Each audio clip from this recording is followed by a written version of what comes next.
Okay, welcome back to another No Name Box Mods build video. Today we're going to be putting together a OKR T10 box mod. What you can see here is basically everything the box mod comes with, or the part kit rather.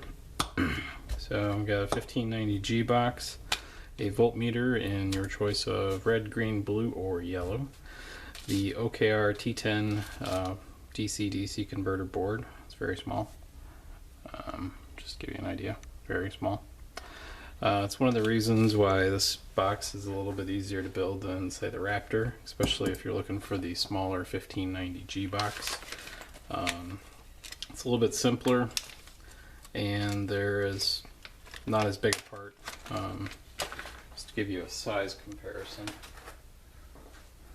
So that is the Raptor board, and that is the OKR T10. Quite a bit smaller and a lot easier to fit in a 1590G. Let's open up the part kit and take a look at what we got. A little advertising there.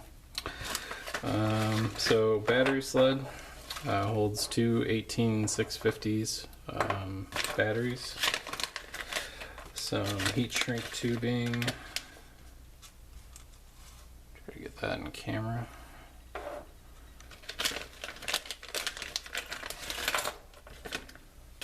All together off screen. So most of the distributors for the normal black button are out of stock until like August. So right now for the standard button I have this white-black one. I am looking for others right now, but as of the time of making this video, that's what I got. So that is a full metal button. It's got a pretty good feel to it if you ask me. See what else we got here. The 5.6 volt Zener diode, a 1K ohm resistor, 220 ohm resistor, and to go with that the 200 ohm potentiometer to adjust the voltage, some more heat shrink tubing, two 5 amp fuses, obviously the 510 connector. This is the V4 low profile from Fat Daddy Vapes. I also have these in a couple other colors, as you might have seen in the product videos. So the standard colors from Fat Daddy Vapes are stainless steel, copper, and this anodized black. On top of that, I also had a number of other 510 connectors powder coated. So we have zombie green, Tiffany blue, matte black, red, a cobalt blue, and a vintage powder blue. All of these are the regular 510 connectors, so if you compare these, quite a bit thicker, but it'll leave a nice accent color on the box, especially if you got nice contrasting colors. But it comes standard with the stainless steel 510. And if you'd like any of these others, they're extra on the website. Put that aside, keep going here. We have the PFET to go with the fuses. 4 grub screws, these are to hold the magnets from the lid on.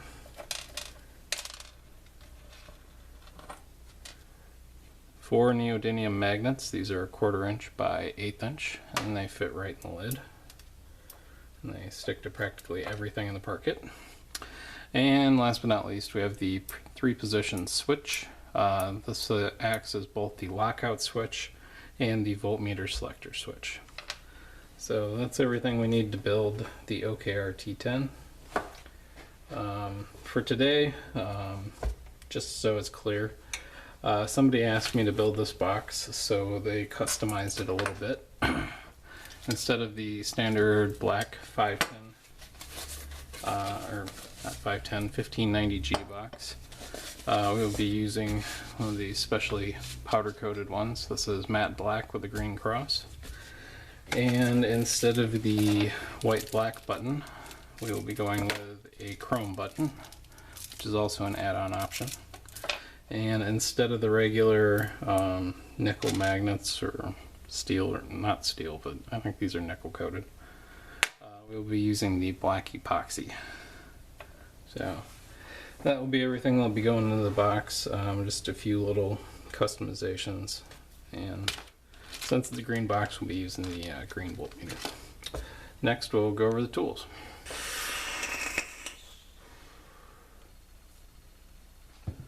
So real quick, we'll cover the metalworking tools for getting the box in shape to put parts in it. Pretty, I don't know, short list here, I guess. Hand drill, very useful as bare minimum.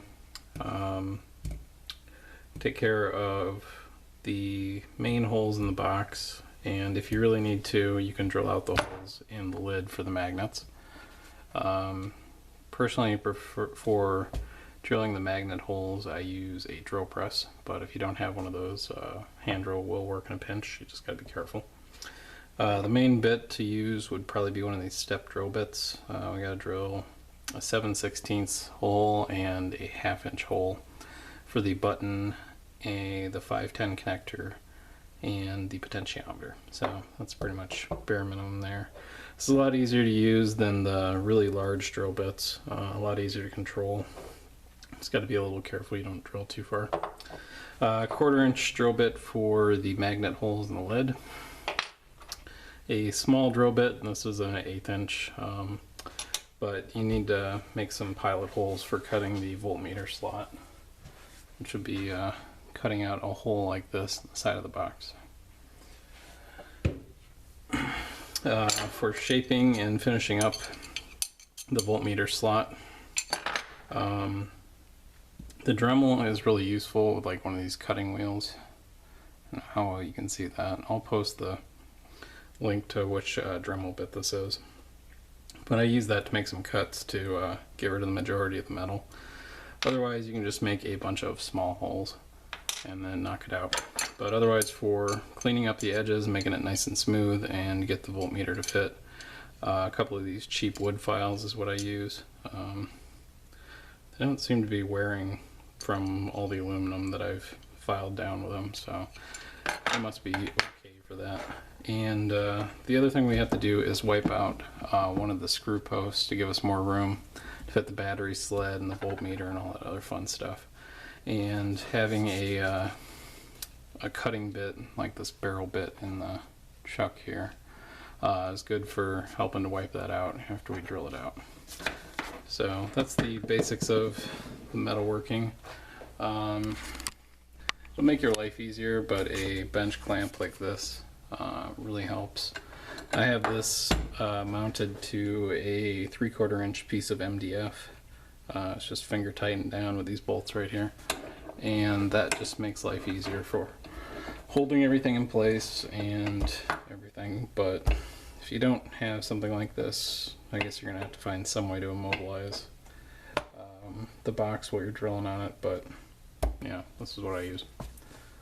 So that's the tools.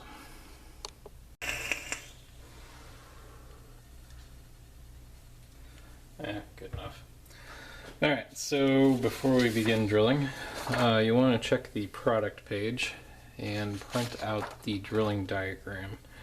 Obviously you can drill the box however you want. This is merely a suggestion. I know the placement generally works. For the keen observers in the crowd, you'll probably notice that it says 120 watt Raptor on this. They are basically the same box design, so all the parts will go in the same places. I've also made available the scalable vector graphic for these.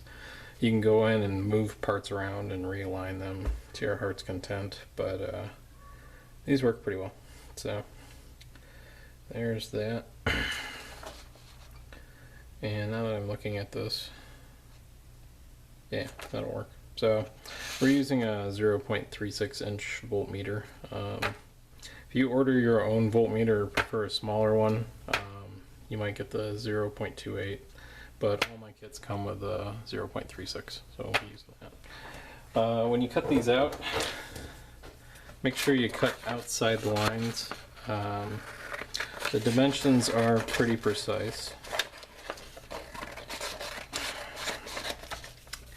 And the solid lines are actually a part of the dimensions. So just to keep it accurate, you want to just cut right outside them. So one thing to note here is we'll line that back up. So one of the holes is a potentiometer. That's the smaller solid hole, and the other one is the 510 connector, which is represented by the wider circle.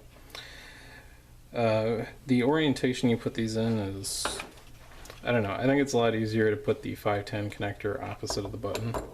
So if we were to kind of imagine this, we don't have to imagine it. Here's my Raptor. The Raptor has a lot more parts in it, but just to demonstrate, the button sticks into the case right about here.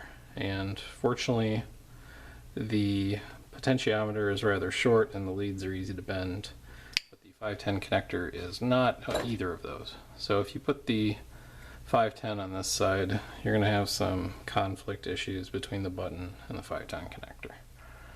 So just keep that in mind. That's why I generally suggest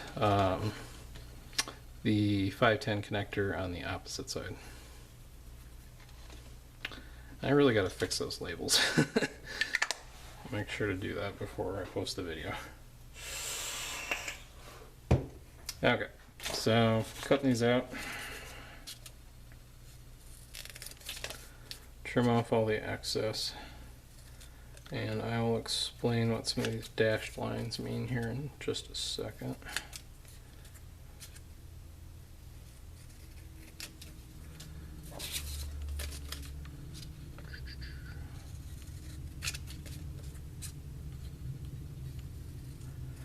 I always kind of wish I had some music going while I'm recording these videos, but then I'd probably get hit with some DCMA complaint, or they'd want me to pay royalties on it or something.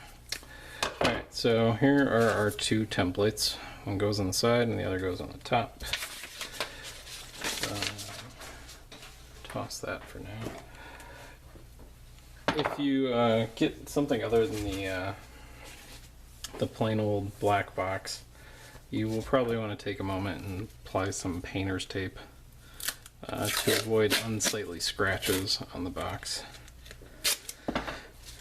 For these, get this over here, I just apply it on 3 sides, basically the sides that don't end up getting work done.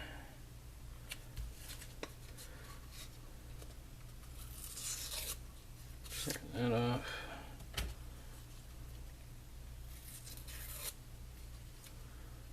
Maybe put a little bit of that back on.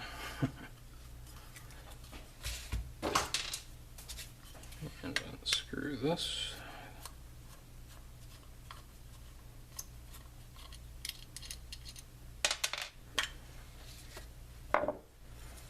So, looking at the box here, so that's taped up. The button's going to be right here, the voltmeter's going to be about here, and the 510 and pot are going to be up here. So we'll tape up this other side.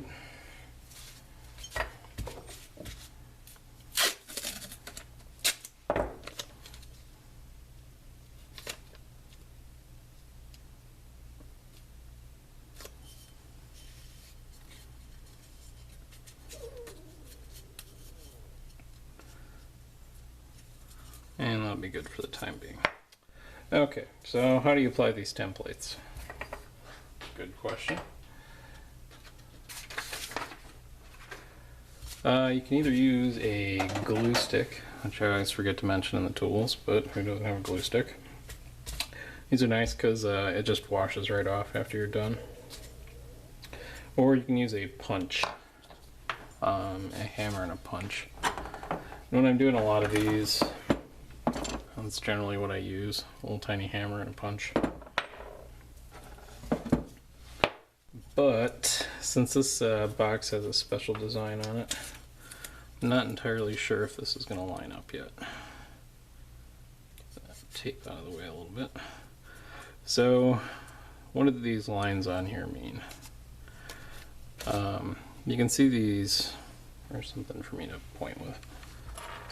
So these vertical lines right on the sides here, they were designed, see if I can zoom in a little bit.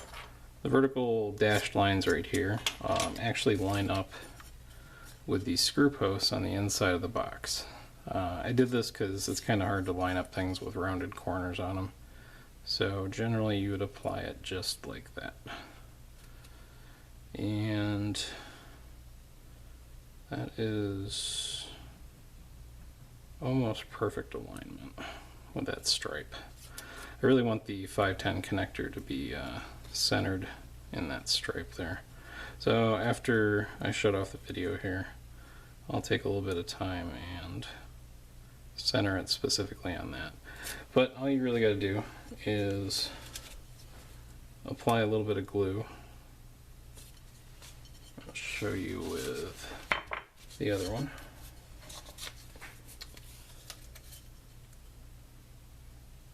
That's going to be the same problem.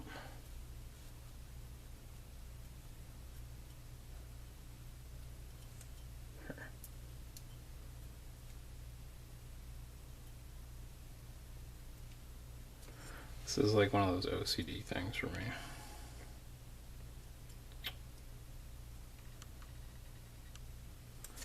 Yeah, we'll go with it. Make it work later.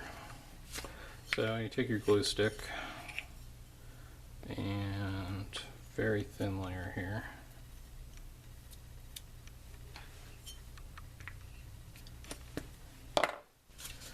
And then you take the paper template.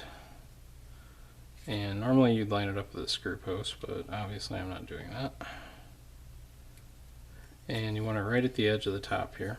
So one thing to note about these diagrams is the center is offset, so that they account for the lid when you put the lid on. And that way you get the button right in the center of the box with the lid on. So there is some math involved in that, but for simplicity's sake, that's what it does. And let's see here. I'm just going to rearrange this real quick a little bit.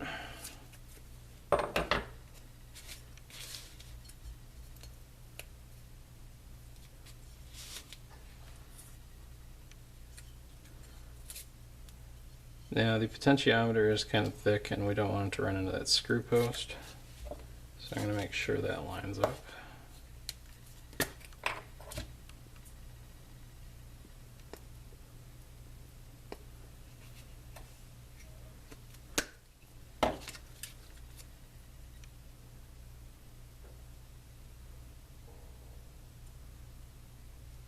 Get that nice and stuck down. You notice that center line for both sides lines up. And for the 510 connector,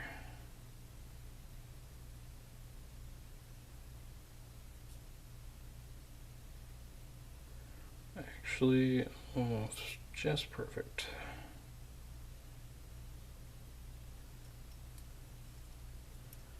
That'll be that. Okay, so we got those attached. So a simple trick for drilling these out. I'm going to move this down now.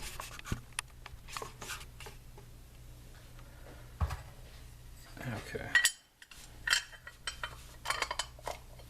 So I'm going to put the lid on. And just to protect it, I'm going to throw a little bit more tape on here.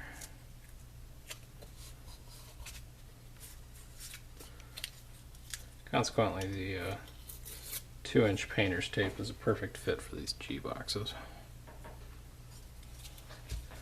And what you want to do is take a little bit of packing tape.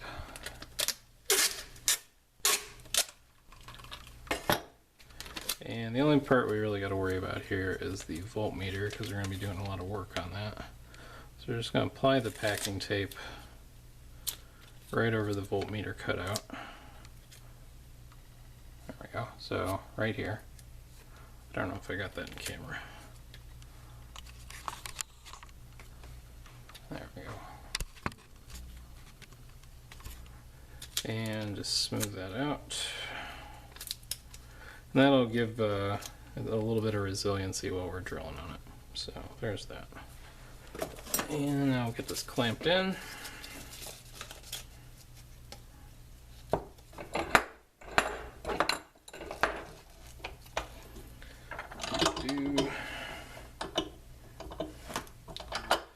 And just to make sure I hit the mark, I am going to punch these.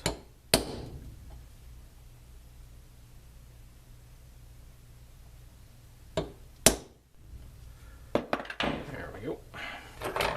Alright, next up is the stepped drill bit and the hand drill.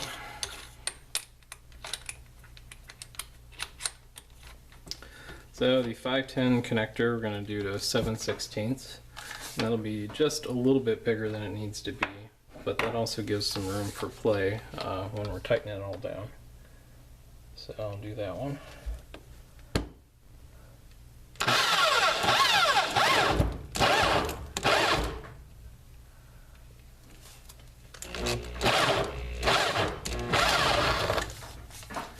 Alright, so kind of lesson learned kind of thing here.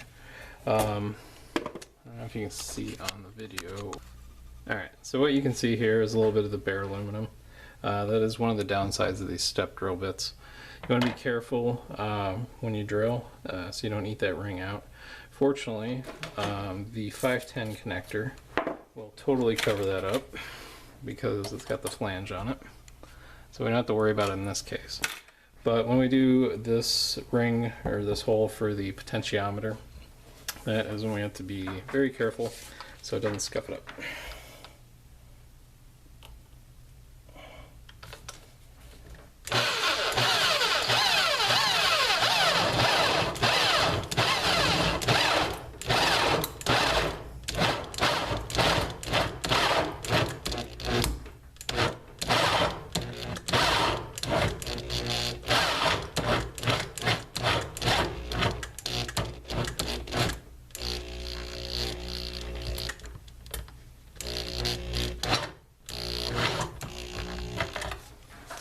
Alright, I think that will be about perfect, honestly.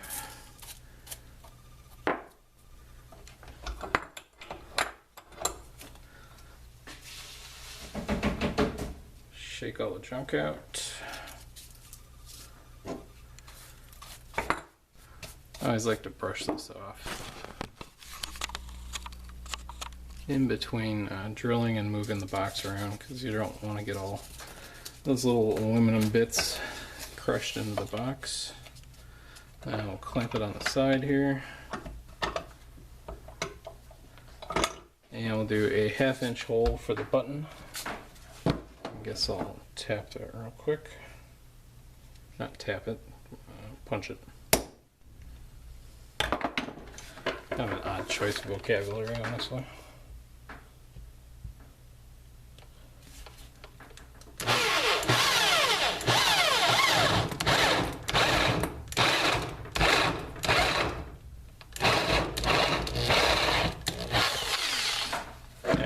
Went over a bit again, but again, not a huge deal because the button's going to be covering it up. And get those metal shavings off, and now we are left with the voltmeter. So try to get the camera to stop shaking. What we're going to do is punch some holes to guide the drill, and I'm going to do 5 with this. Remember, if you don't have the cutting bit for the Dremel, you can just make a bunch of holes in the box here and start connecting them all together, and then try to file out in between them, or I guess you could just try to knock it out, but either way. So I'm going to use an 1/8 inch bit. Doesn't really matter as long as you don't go outside these black lines. The outside border of that black box should be the exact fit of the voltmeter that you get.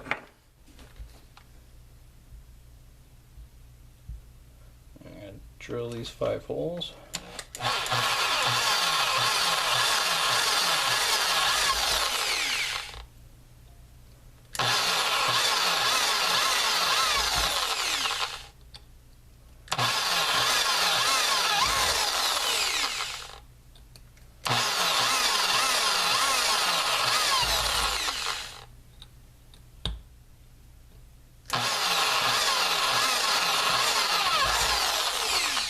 Alright, that's 5 holes drilled, and I'm going to pull down my Dremel, and somehow I forgot this, but always wear safety glasses when you're doing this kind of stuff.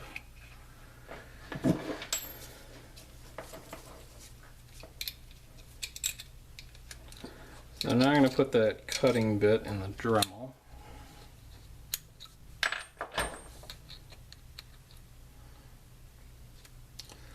And I'm going to make 3 cuts here, the 3 that I can actually reach, since this isn't some magic Dremel.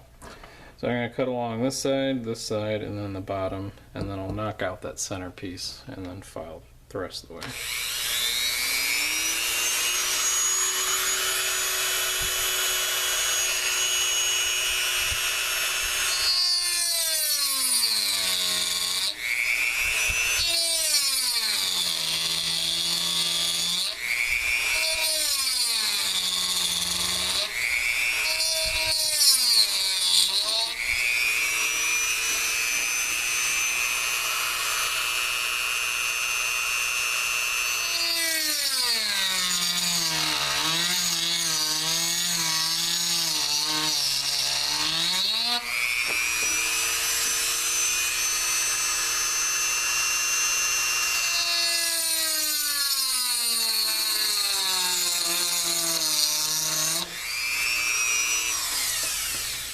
Alright, so I didn't actually cut all the way through here. This is mostly because I'm worried about the Dremel jumping and screwing up the powder coat outside that box.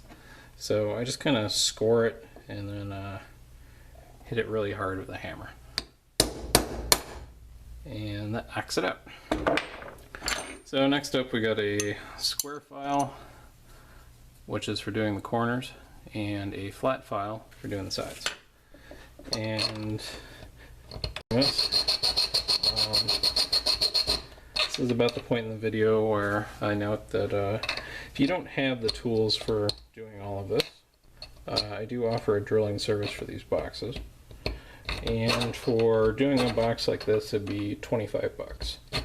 And I guess you can kind of judge whether that's worth buying all these tools. Personally, I'm the kind of guy who loves any excuse to buy tools. Don't know about other people and possibly their wives, but and if you don't have facilities to do something like this, it also might be an option for you.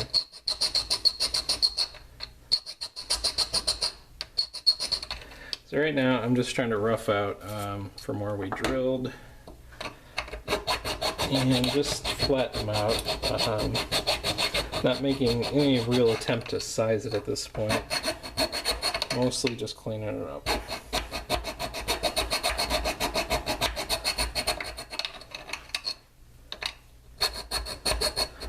I really don't know how much of this the camera can see, but it's mostly just filing, as I'm sure you can hear. So that's pretty roughed out. I'm going to grab the voltmeter here. Every time I drill one of these, I use the voltmeter that is going in the kit. So if you order it drilled and it comes a little scuffed up, that's why. I'm trying to assure that your box perfectly fits your voltmeter. Now you can check it in the 2 size directions here. Obviously it doesn't fit that way or that way yet, and that's just going to be a matter of getting it much closer to these lines. Alright, so you can barely see some of the white paper around the edges there. This isn't a totally head down view, but there's still a little bit in these corners here and stuff like that. So I'm going to go and try to remove it pretty much all the way to the other side of the black line, and that's going to get pretty close to fitting the voltmeter in place. Okay. Level that camera angle and we'll get this finished up.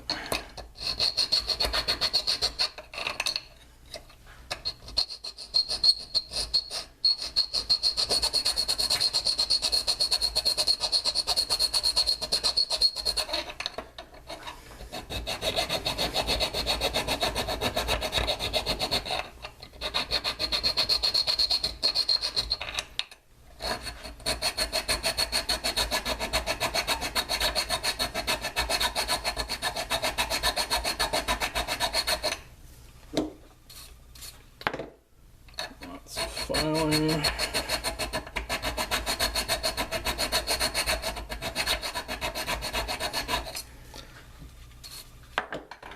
Alright, so first guess and check. Still not quite fitting.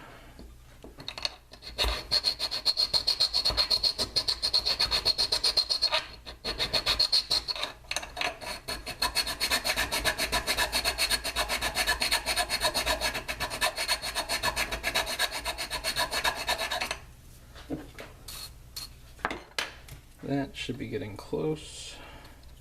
Alright, so we got the vertical size. It dips down in there and seems to go pretty much all the way to the corners. So that dimension's good.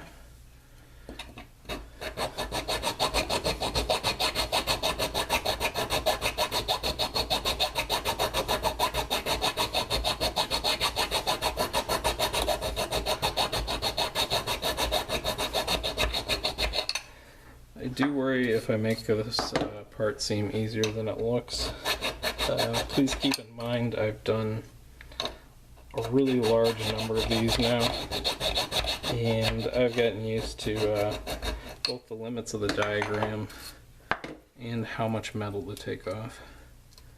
So let's get closer on that side.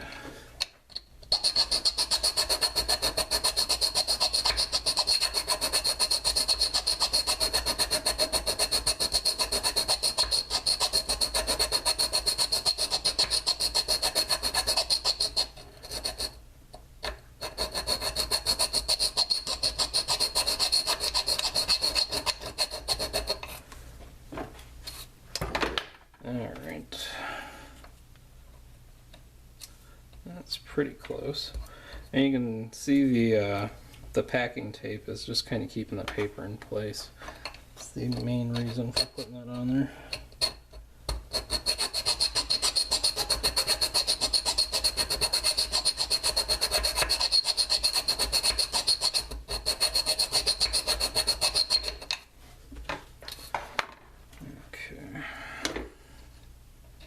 Alright, so we got, it's starting to fit down in there now, width-wise, not too much wiggle. Still doesn't go all the way to the top there, so use the square file and try to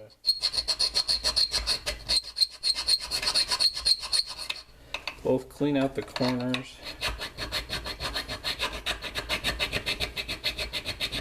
and take just a little bit off. Thing you gotta keep in mind with the smaller square file here is, since it's smaller, the amount of pressure based on the area it's touching the metal is a lot more, and it will take away more metal that way. So you can get a little carried away and kind of end up cutting a notch. And I think if you watch the OKR pass-through video, I ended up doing that by accident. So it's still tight at the top there, going pretty much all the way down there. So I just got to shave a little bit off.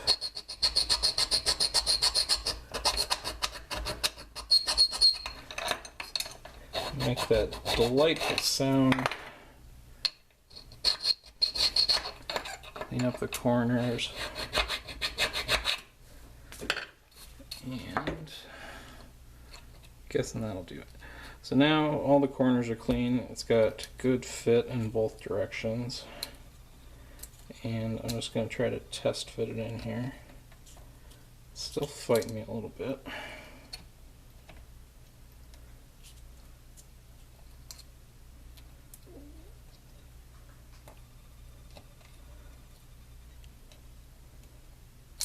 So I think that's this corner.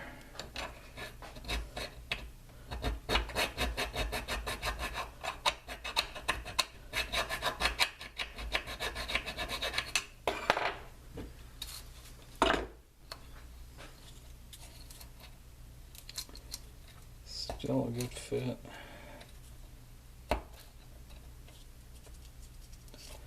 When I do cut these for people, I do intentionally make them a little tight. It makes them easier to assemble later when you're doing the epoxying and everything. It's kind of hard to clamp these voltmeters in place. So that's a pretty good fit right there. And I will put that to the side for the moment. Alright, so that is our box drilled except for the lid. And I'm going to take this off. Let's see here. And then I'll go wash off some of that glue.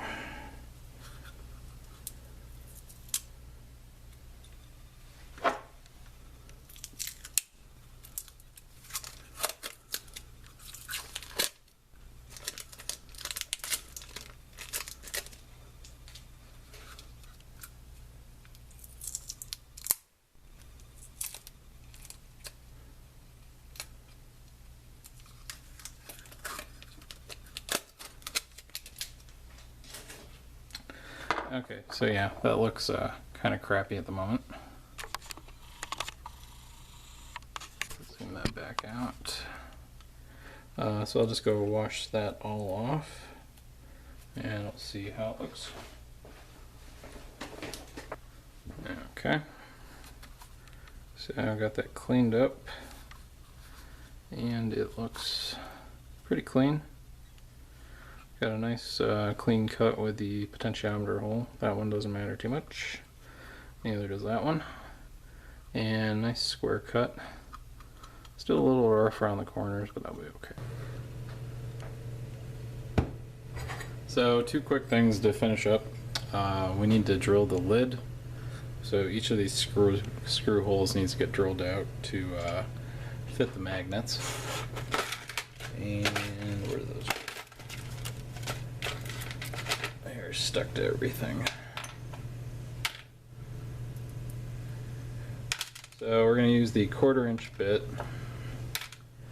and basically just drill to depth so that the magnet fits in the lid, and we're going to go almost all the way through the lid, but just leave a little bit of a lip to make it easy to glue the magnets into place.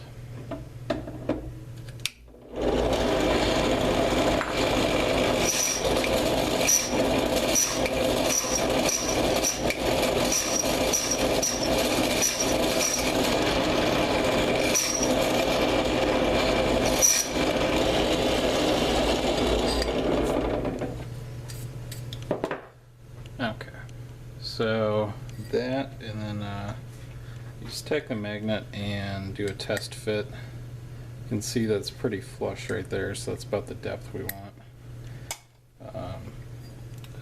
I'll just do the rest of these real quick.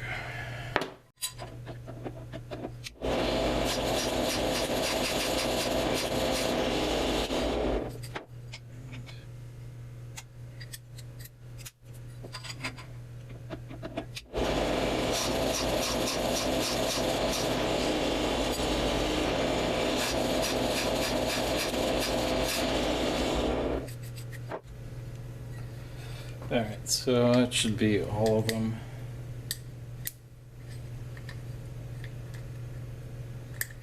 Feels like a pretty good fit all the way around.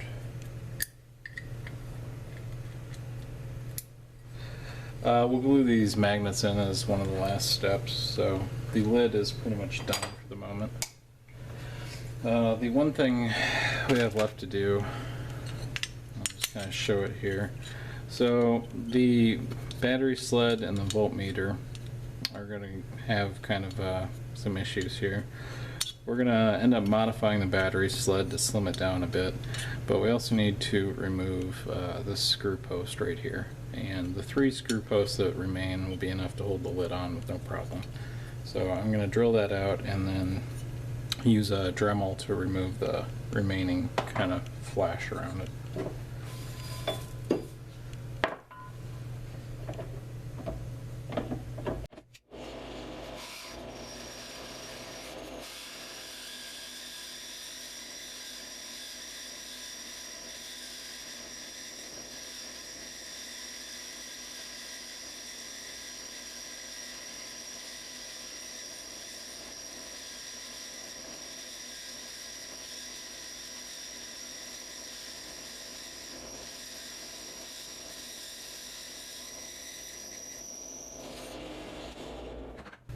Okay, so it is drilled out, but there's still kind of a lip here. I'm going to use the Dremel to remove that. So I'll just move the camera here.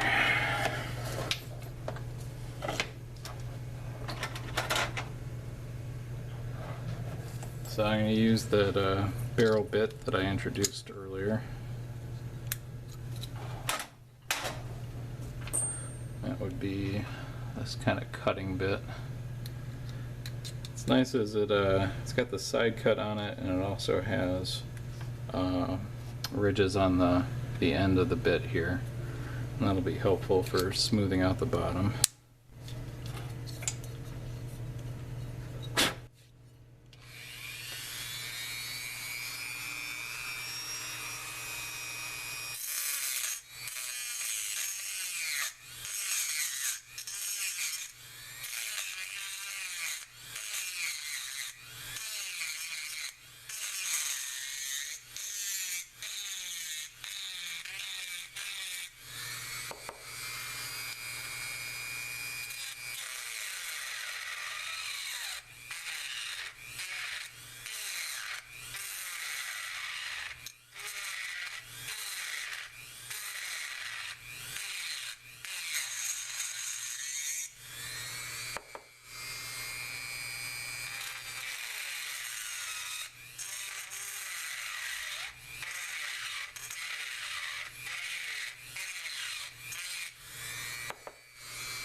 Alright, so that corner is totally smoothed out now, and the battery sled shouldn't have too much issue fitting in there after we modify it.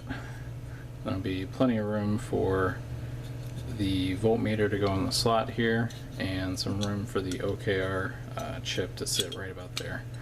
And then fuses and PFET will be up here, the 510 connector, and the potentiometer, and obviously the button. So that's the end of the metalworking, and we'll move on to starting to wire everything up.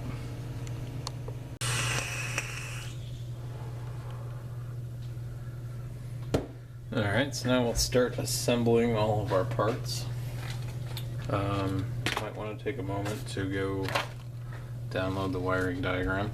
You have to forgive me, I don't have a color printer, so I just ran over the positive wires with a red marker. We're going to kind of assemble this in sub pieces, I guess. First thing we'll tackle will be the battery sled. So I'll kind of go over how to modify that and get it ready to go in the box. As I said in the previous video, we're going to have to grind down the sled a little bit to give us some more room. You can see that doesn't perfectly fit in there. There's a gap, and we'll round off that corner a little bit and shave it down just to give some more room for the parts to fit in. So let's go over that.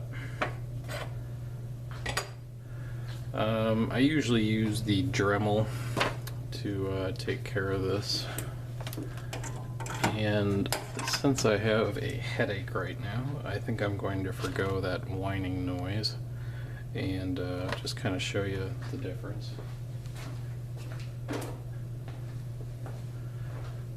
I usually keep a couple of these sleds ground down, so let me get some white background to make it a little easier to see. So I think I've taken off about, I don't know, maybe a millimeter or two on each side. I guess the best way to gauge it is grind down these sides here until this notch disappears, and that will be about enough, and then you can snap these tabs off.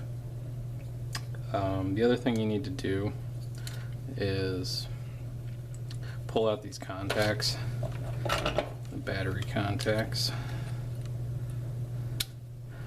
and you want to break off this little nib here that's used to solder it onto the PCB board, and then you grind down the tab.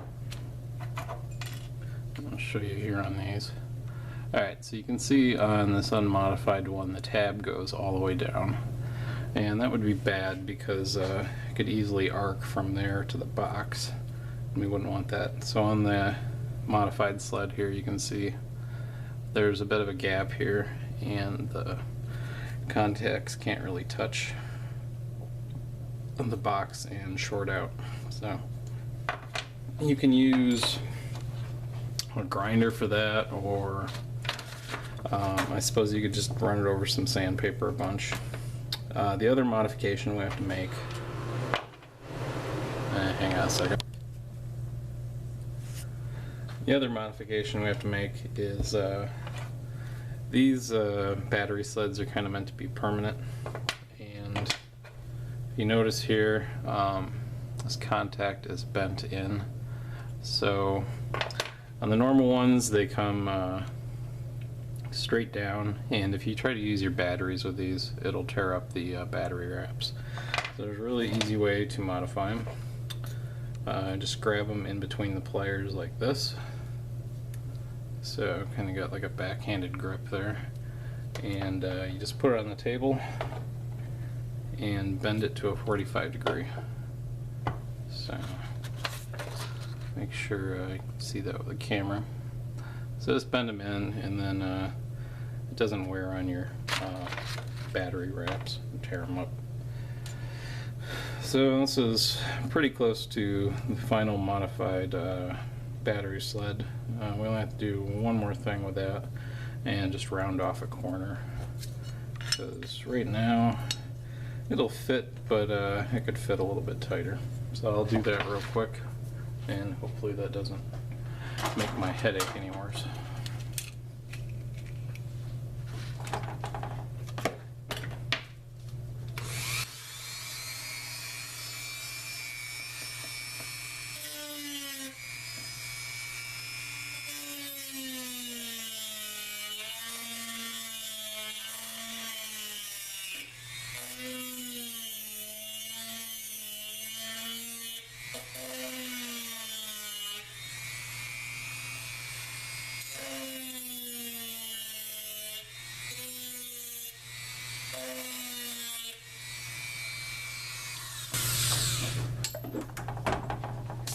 Alright, so let's just round it off to fit in that drilled out corner, and you can see that's a much better fit now. And looking at it here, let's see, our OKR T10 chip will fit in there just fine, plenty of room. Also get some wires by it and everything else. So that's the battery sled modified.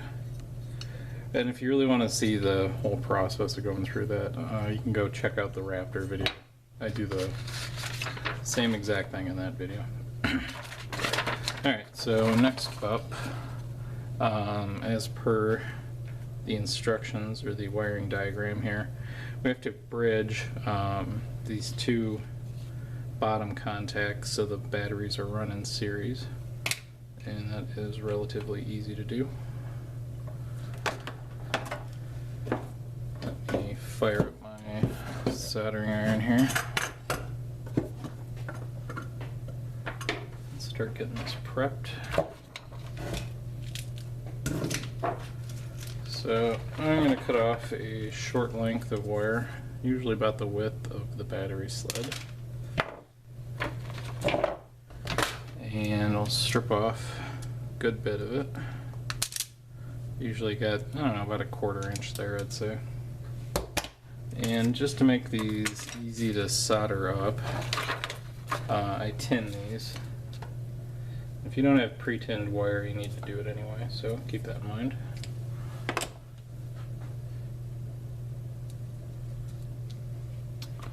So let's see here.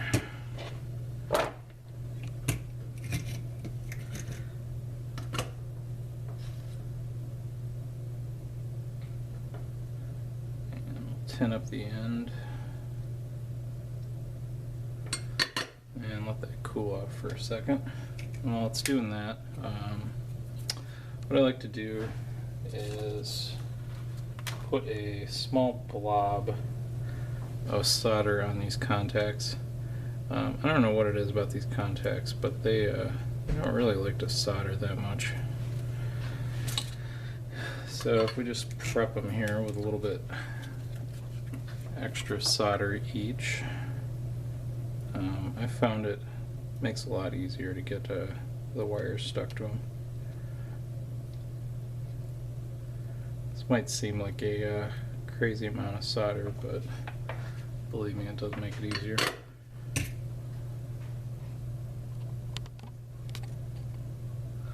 Okay, so this has had time to cool off, and we can start trying to fit this all together. So really want the contact to end up about there. So grab it and bend it.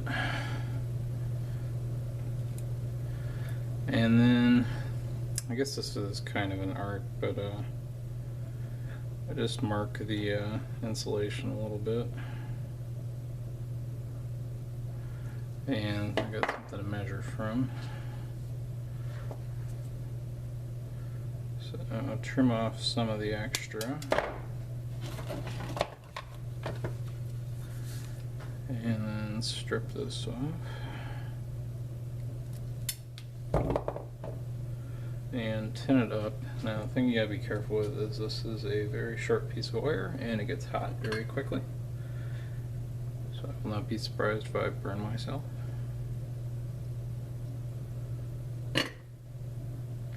And again, we'll let that cool for a second.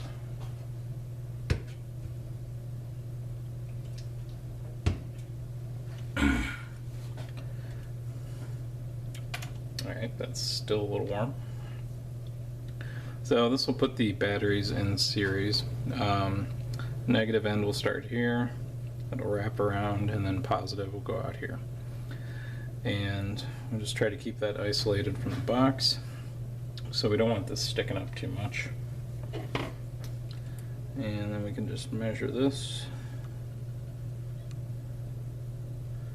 and bend it.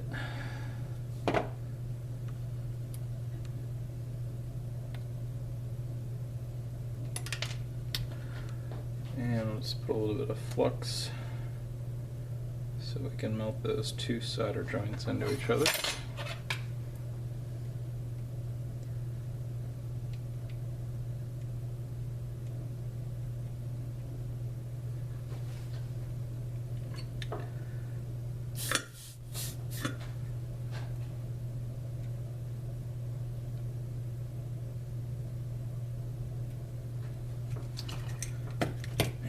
Trying to get this all prepped.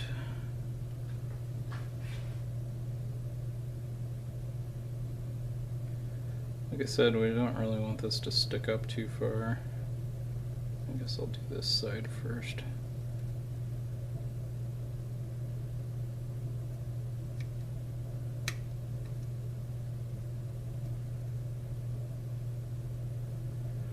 So it's got a pretty good tack there.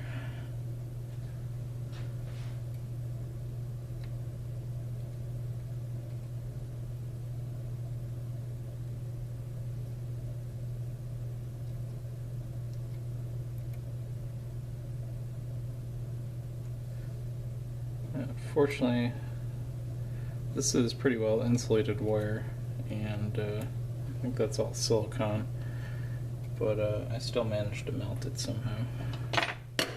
And did manage to keep the solder down on there. So I'm going to press it down.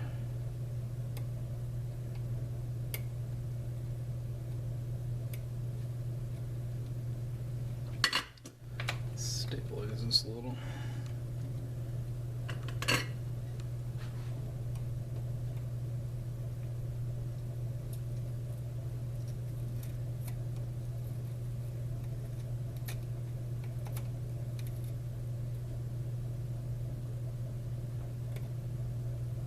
One of the benefits of these forceps is they're stainless steel, and solder really doesn't like to stick to them, so we can do that. That's a pretty good bridge right there. That does need to cool off though. But if we check it in the box, you can see that'll fit in there real nice. Alright, so that's the battery sled.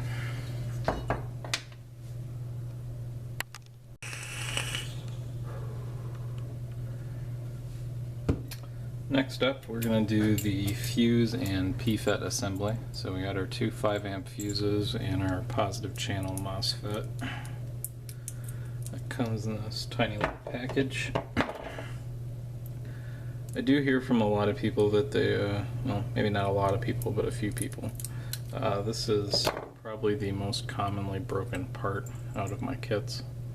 It is small, and basically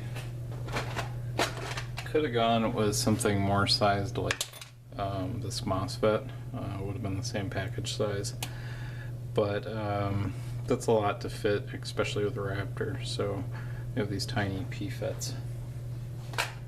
Just need to be careful with them. So what we're going to do is gently bend back one of the leads on this. You also want to be careful with this. You don't want to bend it back and forth, you're going to break it off. And then, so that bent one is going to go right on top of the other one. We're going to wire these in parallel.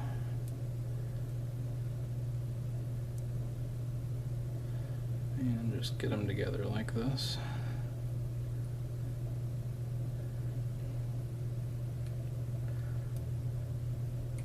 We're going to create a little platform here to build on.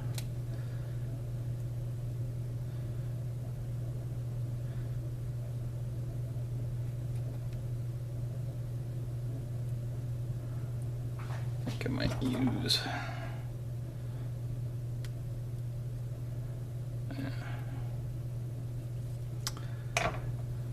these are slightly hard to get together. But in this case, I think just to get them tacked together, I will just hold them and hopefully not burn myself.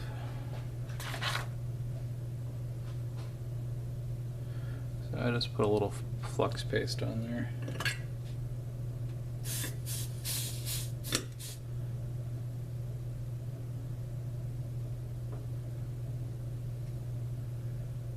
Just get those leads sandwiched up against each other like that, and tack them together with a little solder.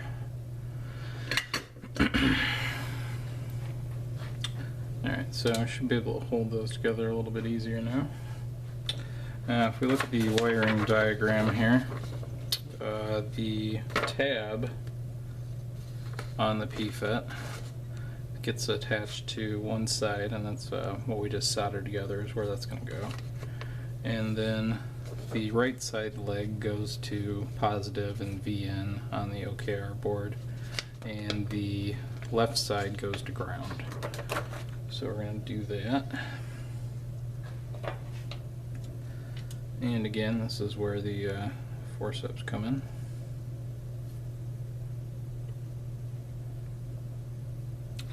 So I'm just going to dip that in a little bit of the flux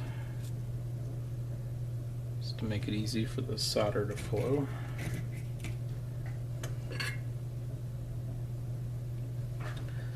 And we're going to solder that right onto those legs.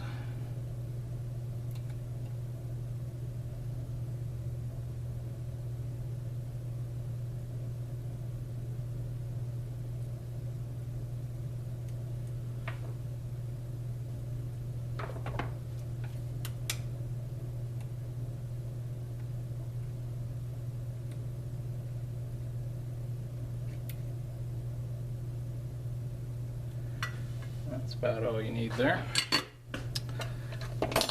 Next up, I'm going to try to bend these leads together a little bit. Keep in mind this is kind of warm right now. And we're just going to trim off a little bit.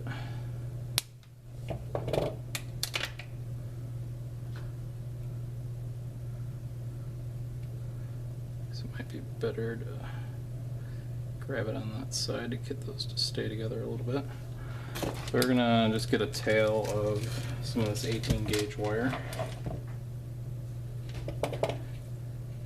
Doesn't have to be too long. This is gonna end up going to the positive on the battery sled, and it's gonna be sitting right next to it, so we don't need that much.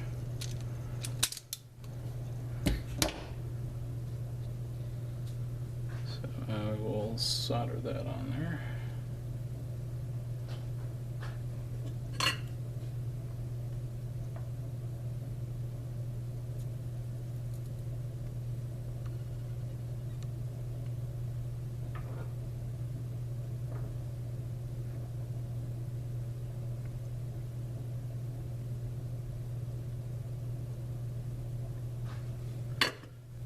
And just double check that. Make sure the solder gets on both of those leads. So we want this to be in parallel.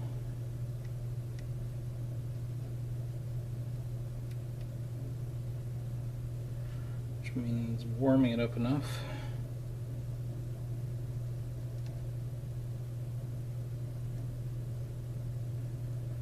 That looks like a good bond.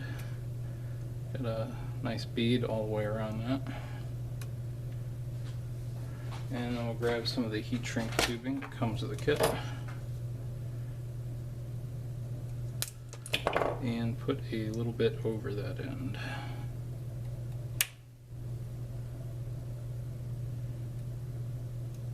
Hit it with a heat gun.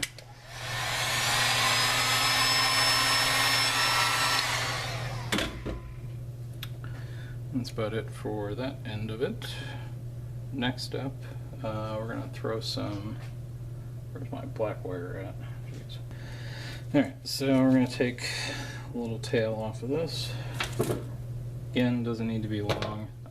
It's going to be connecting in pretty much the same space.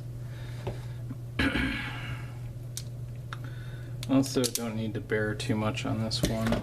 Like I said before, the legs on these P-FETs are not that long. And so we're going to be making that connection right there. For the majority of my videos and how I build these boxes, I like to kind of get them together in kind of modules. So that's what we're doing here. It might not be super interesting that I'm not jumping straight to the OKR board. But I assure you this prep will assist us later.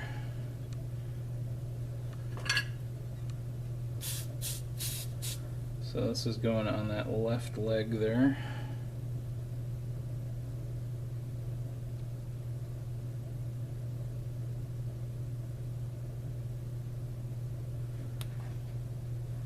That looks good to me. I do like to throw a little heat shrink on this, mostly to give it some more durability than anything. This is later going to get encased in some much larger heat shrink.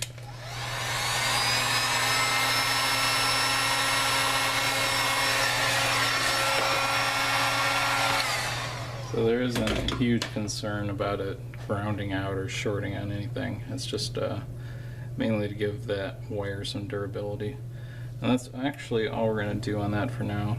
Later on we're going to connect the switch directly to that, so that'll be that connection, and we'll connect a larger one to go to the OKR board. So that is the fuse PFET assembly. I know that's rather simplistic, but hey, that's what it is.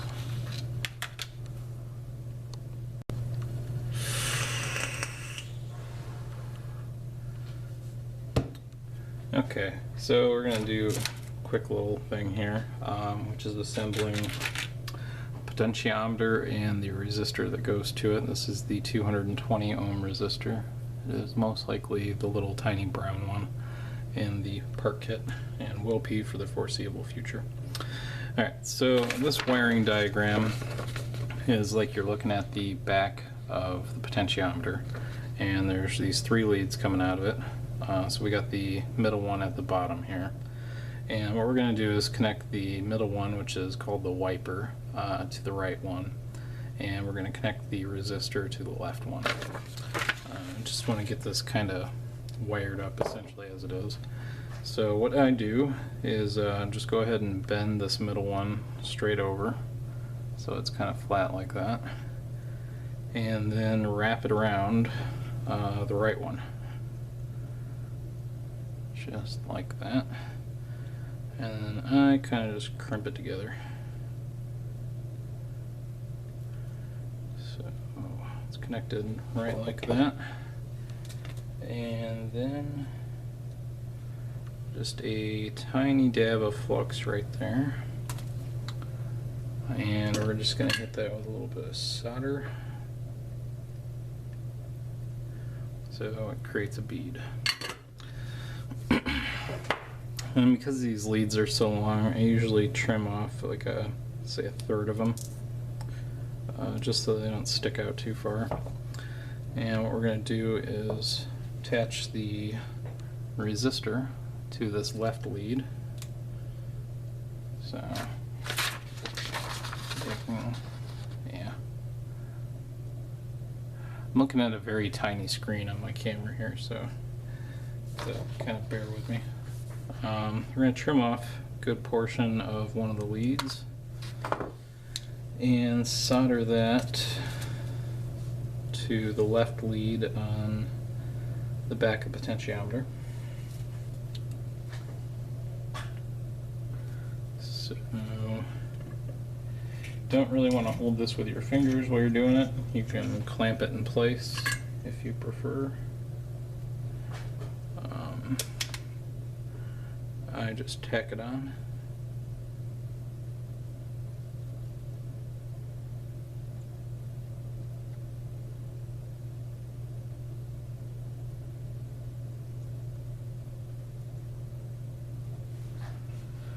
And that's a nice little solder there.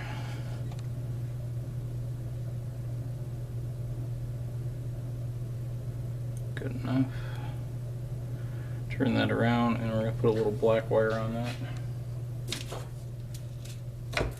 All of these black wires are going to lead back to the ground. That's kind of what's indicated in the wiring diagram here, so that is a ground symbol. All of these will end up being connected together at the negative terminal on the battery sled. But for simplicity, we'll probably end up connecting them all to the negative ring on the 510 connector, which is a little bit easier for assembly. So we're going to strip off a little bit of that wire and tack that on.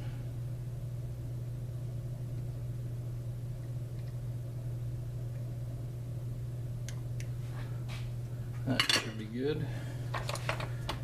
Heat shrink up that black part.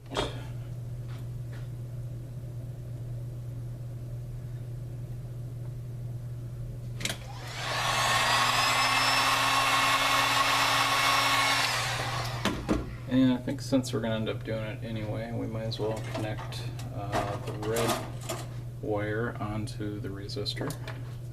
So we'll trim that off pretty short again. And when we're assembling, we're just going to have to be real careful not to break I'm gonna use green because I have that in some thinner wire. We'll just have to be careful not to break the resistor.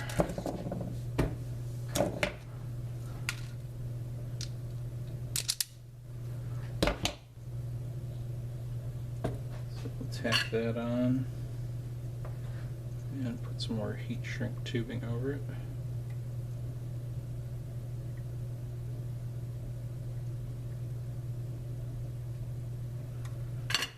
Yep. And just measure that.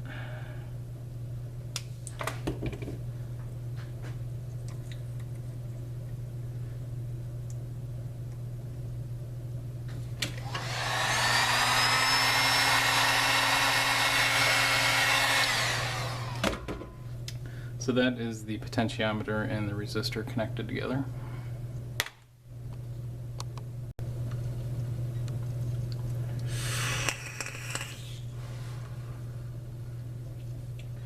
Alright, next up, and this will probably be the last step before we start assembling the OKR board and everything. We're going to wire up a little bit of the 3-position switch here. So some things to understand about this. In a wiring diagram, when you see a wire kind of jump over another one, that means they're not connecting, if you didn't know that.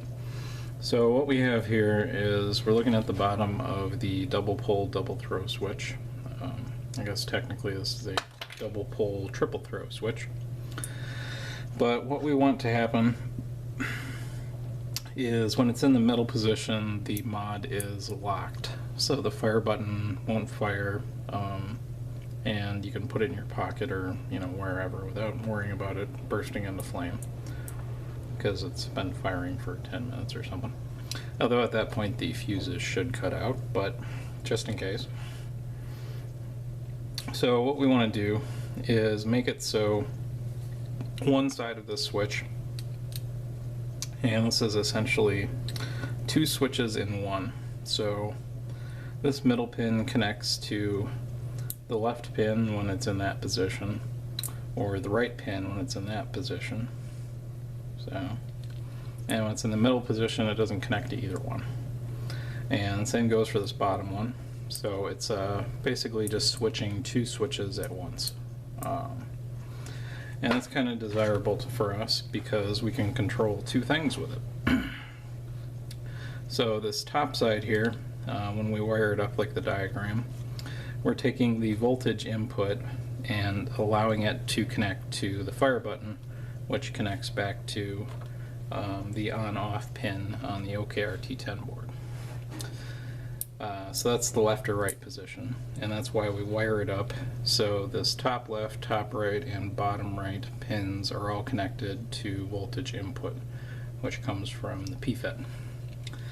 Now this bottom side allows us to select which voltage is showing on the voltmeter, and that is why one side is fed a connection from V out, which goes to the 510 connector, and it comes down here, it comes on this side. So we can see what it's firing at when it's in one position, or since the other pin is connected to voltage input, we can see what's left in our batteries.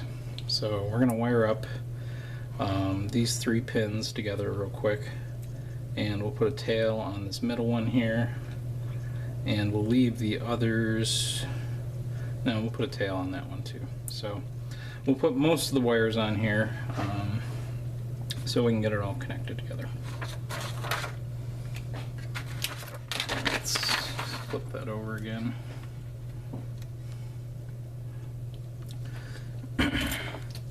Gotta say, there isn't a terribly easy way to do this. We're just basically connecting a bunch of wires here and making small jumpers.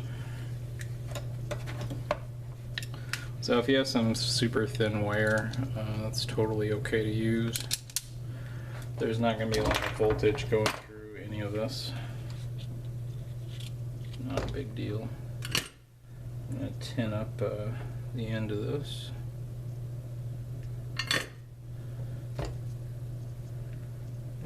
cut off a little bit. So we're going to go top left to top right.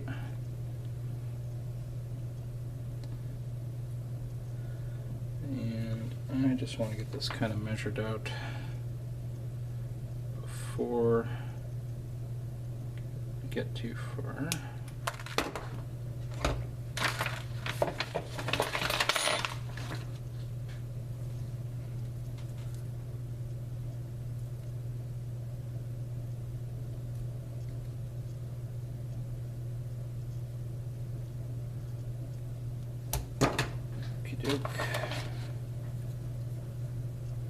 Grab this with a forceps so I don't burn my fingers.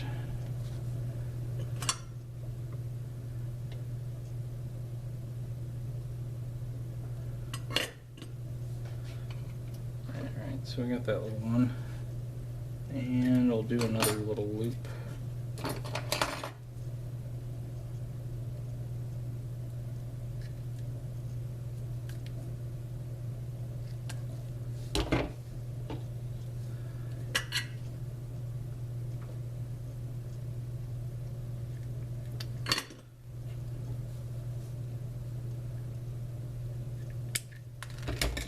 Ooh, that puppy's hot. Okay. If I had to guess, I'd say this is probably the trickiest part of the build. Just working with a bunch of small parts here. I'm going to liberally goop up these pins. Well, maybe not liberally, but smear a little bit of flux on them here. And turn that so. Got a pretty good fit there. Those are kind of long. So I'm going to trim a little bit of that off.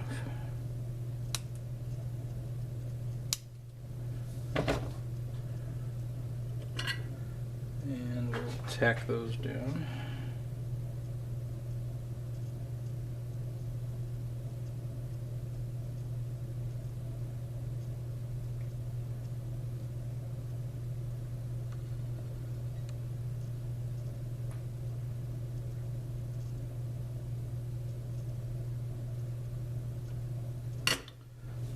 Yep. So that one's jumped, and that is kind of like right over that pin, but that's not a huge deal. Still be able to work around it. And this one has cooled off.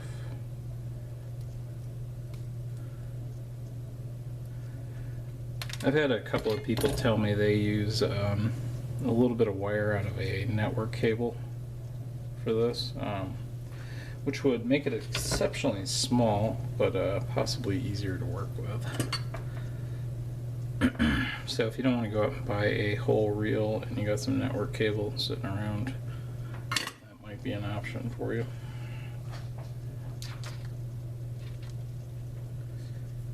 Alright, let that cool for a second. I'm going to cut off. And I make some of these other wires, I like to at least get the width of the box, just so it has some play when we're doing assembly later. And this is going to go on that middle pin there while we wait for the other one to cool.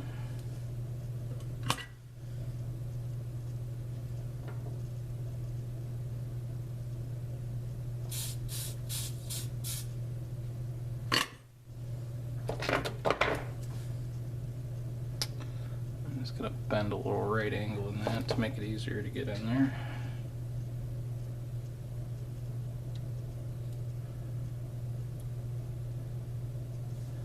Maybe just nip off a little bit of it. So very small. And we'll just tack that down. Probably isn't something you want to melt through that other wire, so be careful with that. There we go. And now we'll that our other little loop is cool. Just gonna wrap that right around.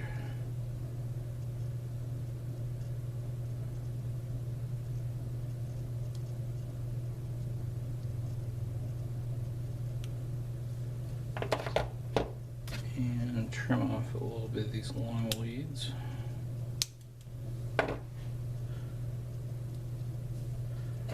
Dip it in a little bit of flux. And I bet we can get that to sit right in there.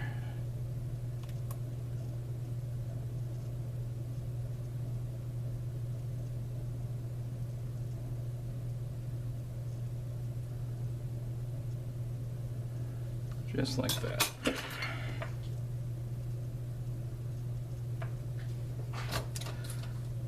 And tack it down.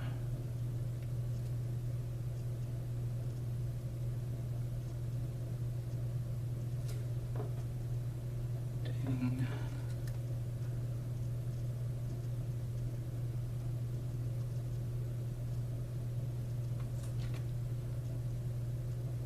There we go. So we got that wired up, and we're going to throw another tail on there for that V out wire. So this one. And I think the way I'm going to do it this time is end up connecting that right back to where the wire joins the 510 connector. And it'll give us a nice read on what voltage it's putting out.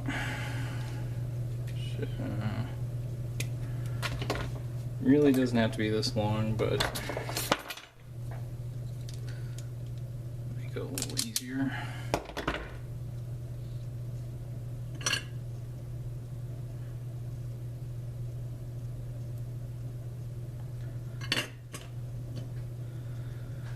Okay. So again, just keep this neat.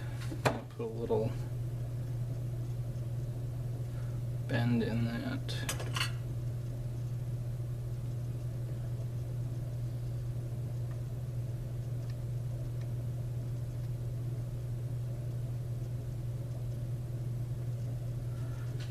And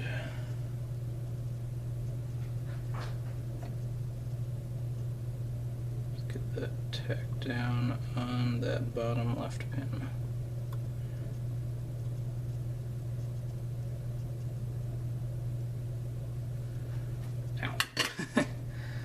Alright, so we got everything hooked up but the voltmeter wire. And we'll do that last because that's going to come straight from the voltmeter. So that's the switch assembly.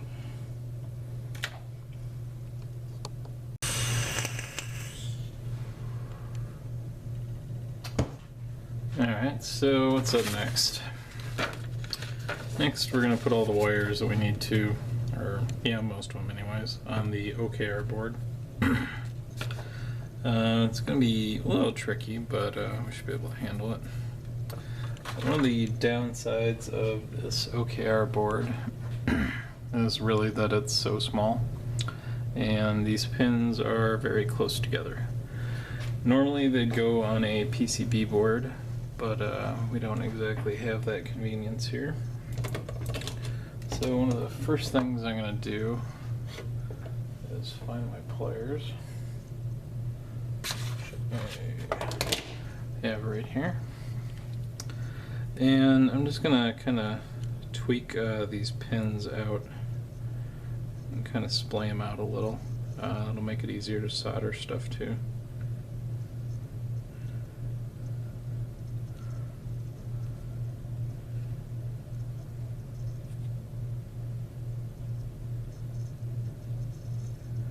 And some of the wires we're going to be putting on them are kind of thick. So I just spread those out a little bit, and that will help a lot. Let's see here.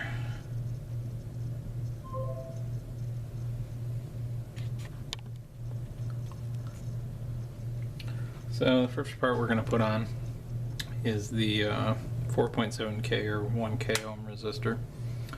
And that would be this one in the diagram.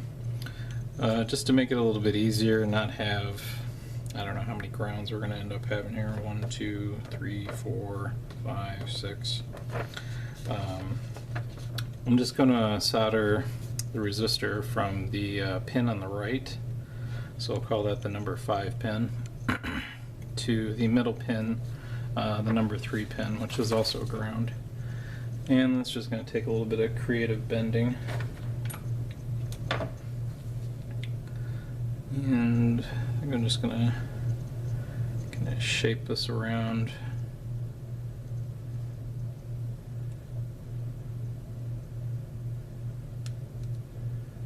And just kind of get it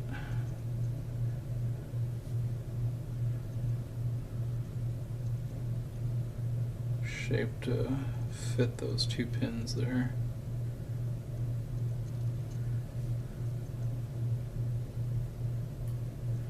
That will probably do.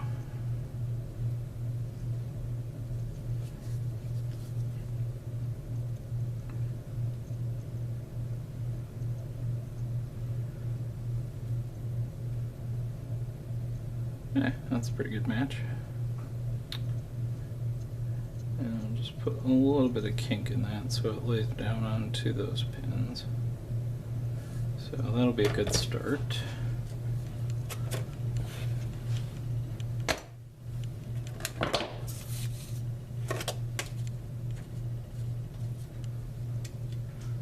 So I'm going to dab a little bit of flux on here.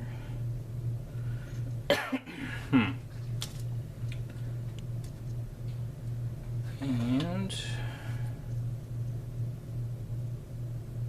trying to get this tacked down.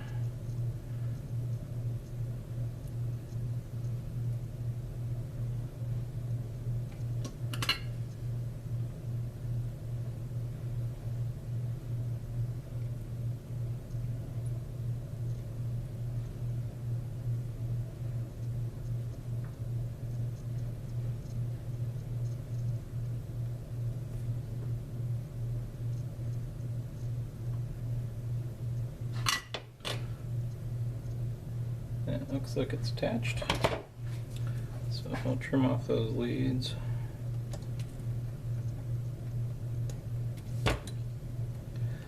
And I'm just going to flip this over.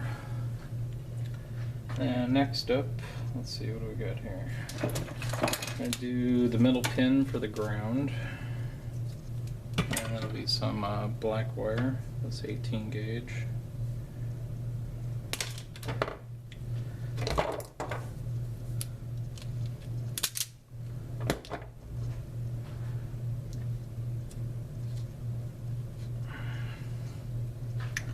And the real trick with attaching this is making sure the resistor doesn't fall off while we do it.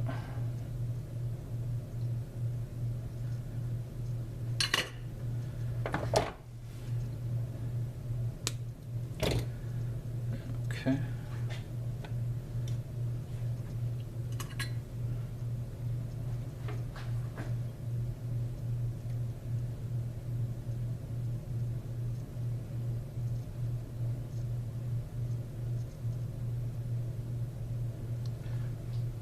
So that is the ground for the board. And looks like it stayed pretty isolated from that pin next to it. Just to make sure, I'm going to put some heat shrink tubing on.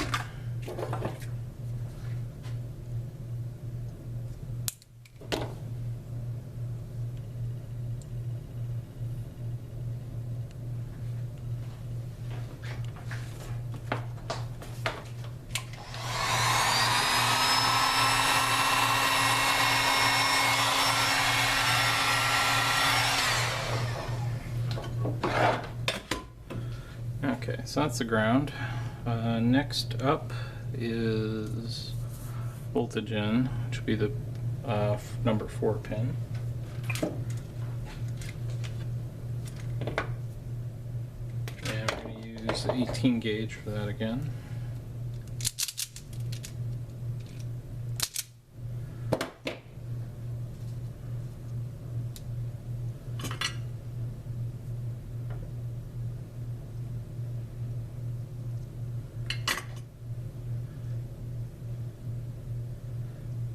kind of a hard call.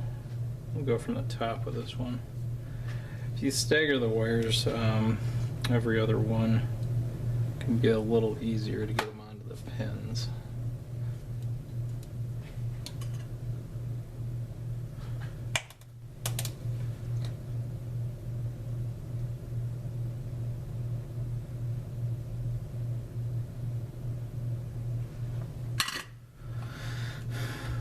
So that is voltage in. And we'll put the Zener diode on. Something to note about the diode, they're always marked for the direction of the flow. So this one has black stripe at the end. That usually means the electricity flows that way. And a red tab. So we want the red tab away from the board. So we'll be connecting the white tab to the board. So I'm going to trim that down a little bit. Actually a lot of it. It's very short. And we're going to tack that onto the number 5 pin.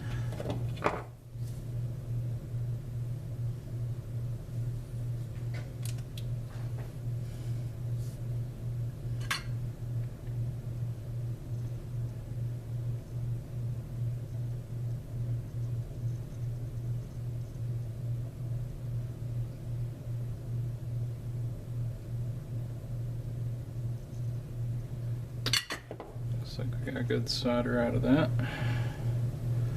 And we'll extend that with some red wire.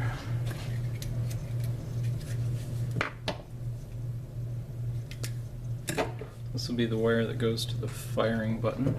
You're following along on the wiring diagram.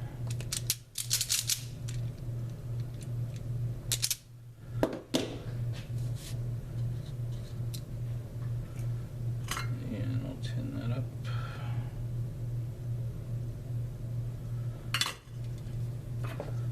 And trim off a bit more of the diode lead.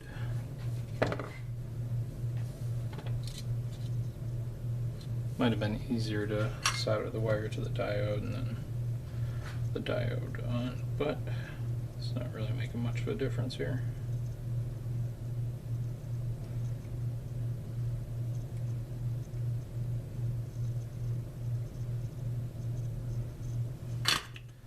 And we'll heat shrink that whole thing. So, kind of a bit in there.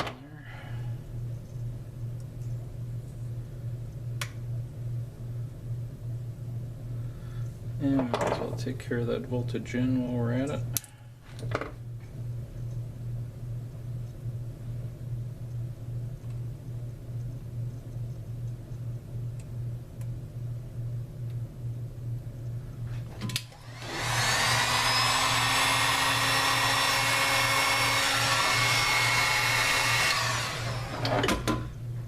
One more thick 18 gauge wire for voltage out. That'll be going on the number 2 pin.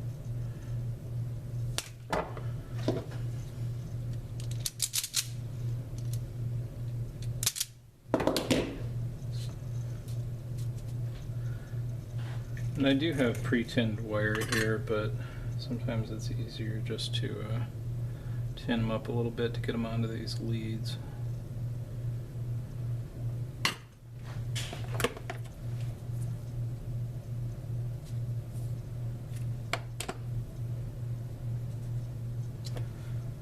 So I'm going to go on top again.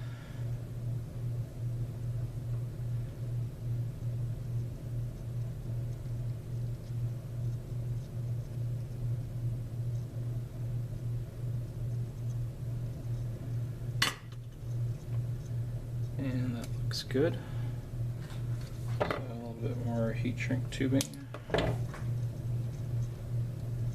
And that last wire is going to go to the potentiometer.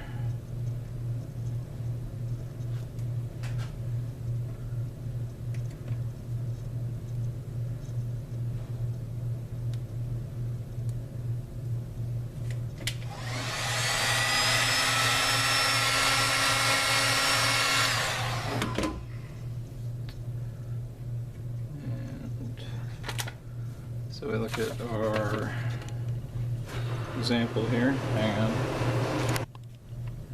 Sorry, dehumidifier just kicked on. So let's see here. So we got the black wire going to ground, and this green one goes back to pin number 1. That's the one with the resistor on it. So these are going to be in pretty close proximity. That's going to end up right about here, and the potentiometer is going to be right about here. So just to keep the wires semi-short, I'll cut it off that much.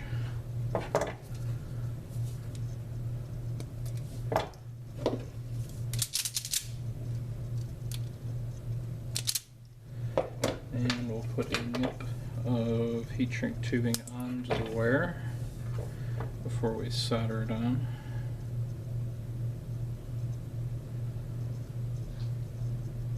And tack it in place.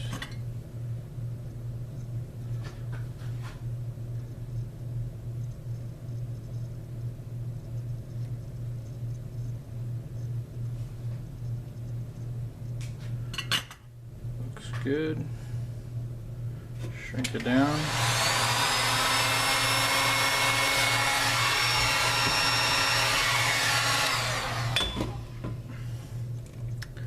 And that is pretty much the OKR board wired up.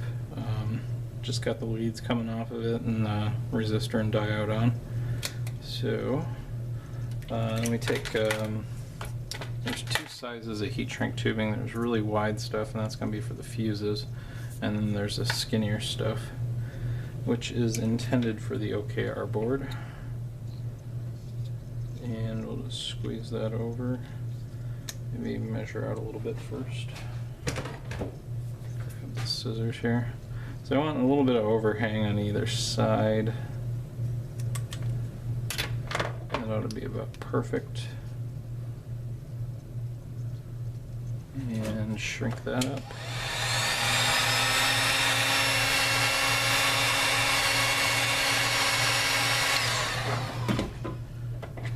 And just for kicks, I like to crimp down this open end. Makes it look nice and make sure nothing gets in there. And that is the OKR board. So, alright, so what's up next, you might be wondering. We're going to start fitting some of these parts together. We'll get the OKR board connected up to the fuse PFET assembly, and we'll get the grounds connected all together and the switch in place, and start connecting it to the battery sled and the voltmeter, and pretty much final assembly, I'd say. So let's take a moment and do some guesstimating here. The potentiometer is going to end up about there. Might have made that wire a little bit too long, but that's okay. This thick red one down here is VN. So that is going to go to the fuse PFET assembly, which is right about there. So we can probably conservatively guess that's going to get cut off.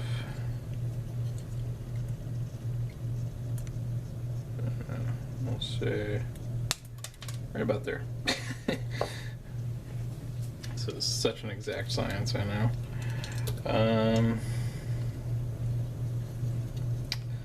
The 510 connector is going to end up about right here.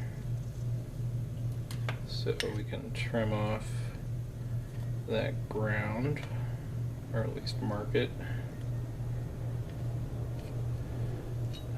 and trim it.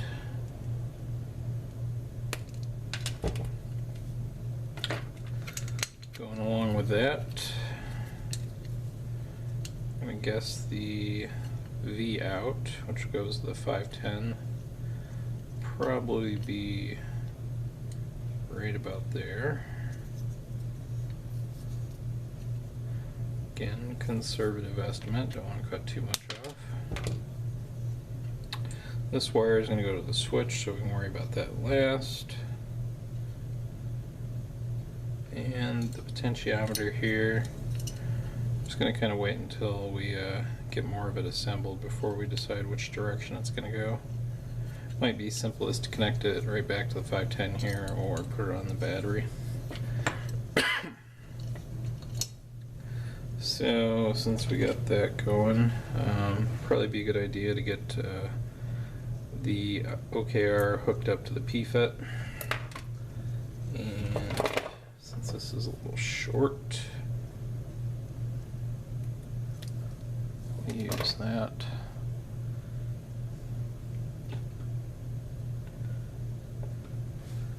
And tin this up a bit.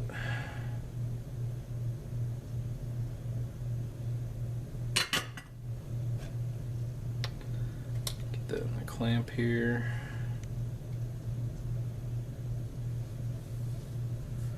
We're also going to want another red wire coming off of that. That's going to go from the PFET to the lockout switch. Certainly does not need to be this long, but if I make it easier to work with.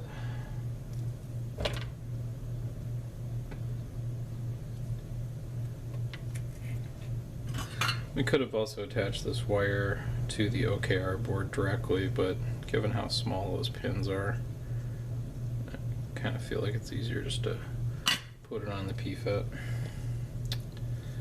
Alright, so I'm going to trim that down just a little bit. Make that a little easier to work with. And we'll put that on first.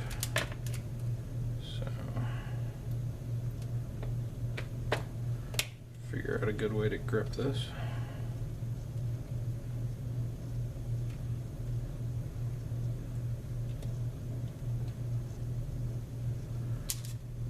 And dab that up a little bit.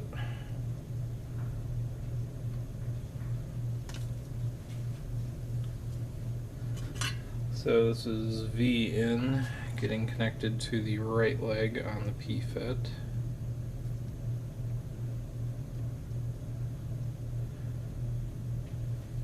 There we go.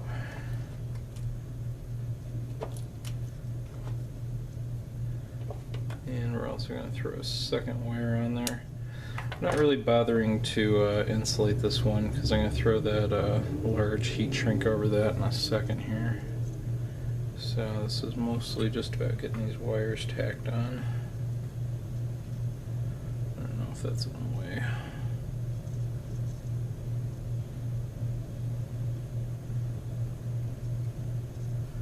So it looks like we got both of those on. Free that up and then start kind of manipulating these wires to go where we want. And again, you got to be careful and don't break the legs off these. Otherwise you'll be replacing your PFET or taking it out entirely.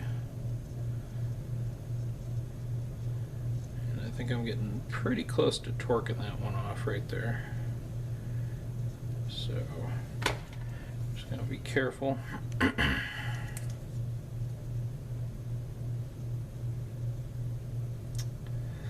And let's see here. I'm going to trim this down just a little bit. I want some overhang there because I want to protect those leads on the fuse that we bent over.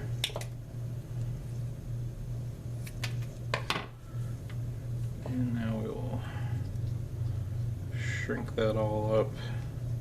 This will help mobilize it a little bit too, which will be nice.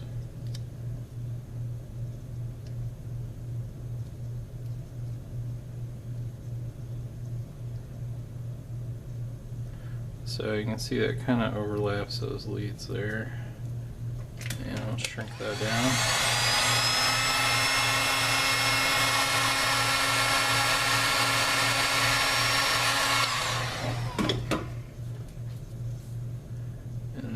just pinch off around that. And it's pretty well sealed.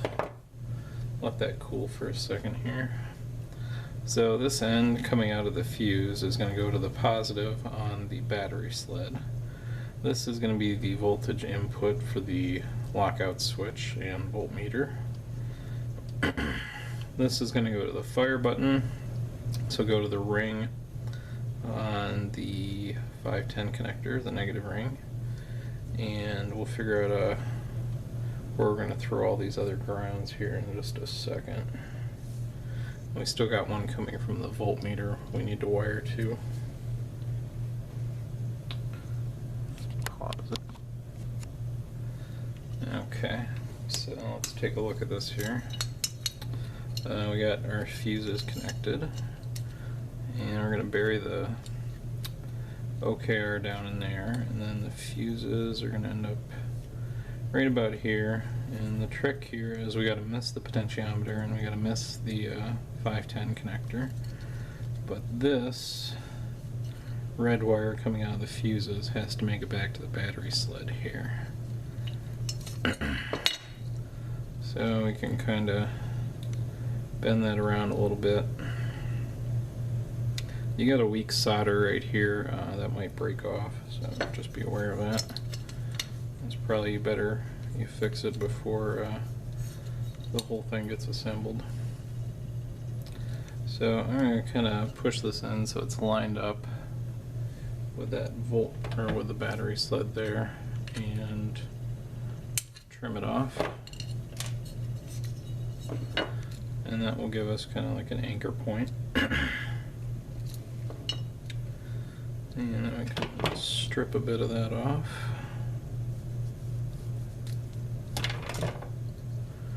And since we're soldering to the battery sled with this one, I'm going to tin it up just to make it easier.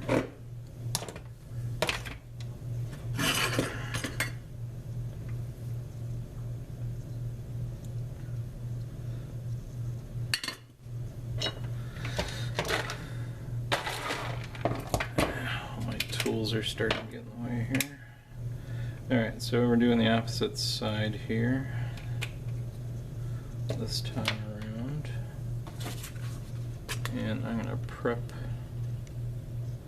the positive side here with a little pool of solder.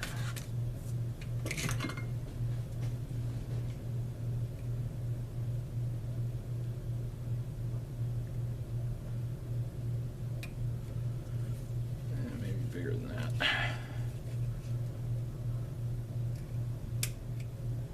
Make sure that's in the camera.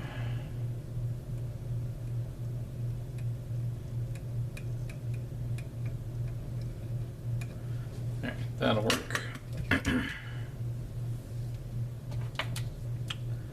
And I am just going to end up laying this down on that. So I'll get a little bit of flux on it.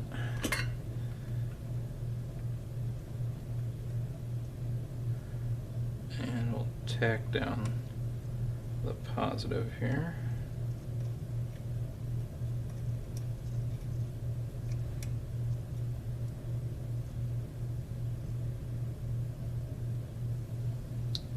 And the way I'm doing this, there's kind of some slack, so when this all gets bent up and kind of compressed together, the fuses will be able to move back and forth just a little bit, and that will allow us some room to kind of manipulate where the 510 connector ends up and stuff like that. So this is starting to get to be what the package is going to look like. And I guess a good next step is start getting the negative ring. So when you get the 510 connector, the little rings on here like this, and there is this inner core, which is the positive, and that screws right in. Be careful, these Delrin pieces strip very easily, so when you're assembling it, I'll make note of that again, but you gotta be careful. So what we're going to do is take off this negative ring and pull up one of the other gator clips here. So there's not too much trick to this. The easiest way I've found is get a nice gob of flux and make sure it gets in that hole on the ring there. So let's see if I can zoom in here and still keep it in frame.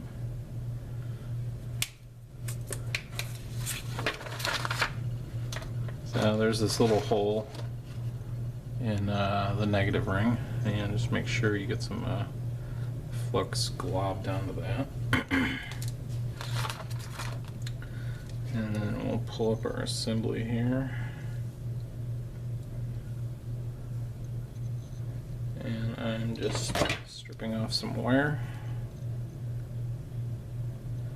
for that negative lead coming out of the OKR10.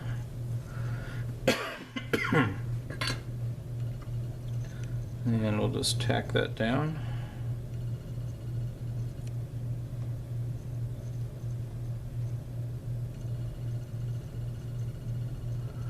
Looks like a good connection. We're still going to need to connect this together a little bit more.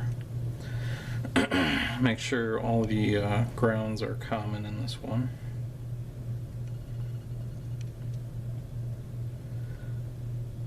It's really going to come down to some best practices here. So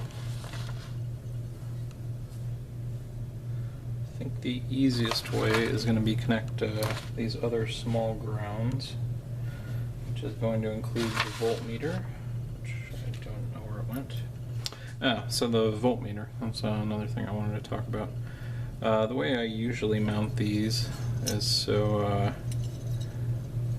they are right side up in this fashion, and these particular voltmeters, the wires are kind of like facing that way, so I like to reverse those, which is just going to be a matter of unsoldering the wires and soldering them back on.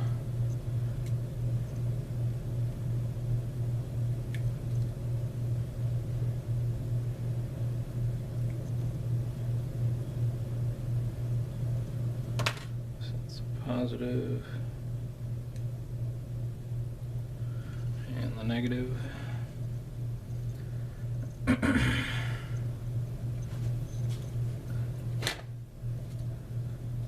just going to turn these around and pretty much solder them right back where they were.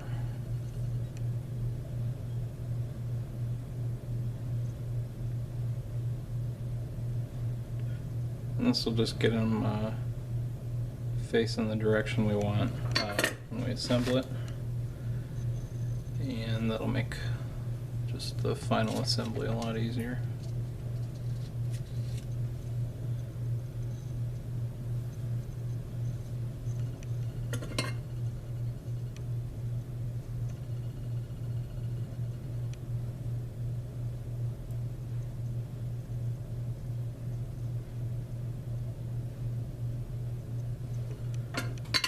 There we go. Those are very close together, so you gotta be careful. And after we do that, let me zoom this back out because that's not a little tight. I just take these nippers and clip off these tabs because they don't provide much of anything. The only thing you gotta be careful of is if there's any parts around the edges. The ones that come with this kit don't really have that issue, so they should be fine. That's our trimmed down and resoldered voltmeter, and for reference that's going to go right in here, and then we'll run the wires backwards back through the box. Remember, this red one is going to the lockout switch, and the negative one just needs to get grounded somewhere. At this point, it's either going to be on the battery sled or the 510 connector. So we got that.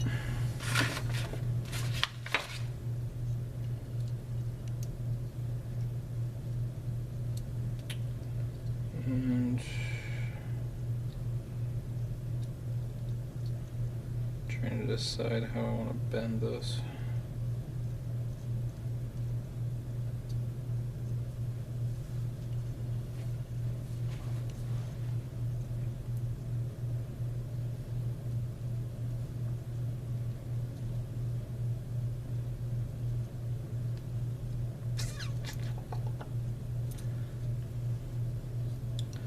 So we'll get these other grounds attached here.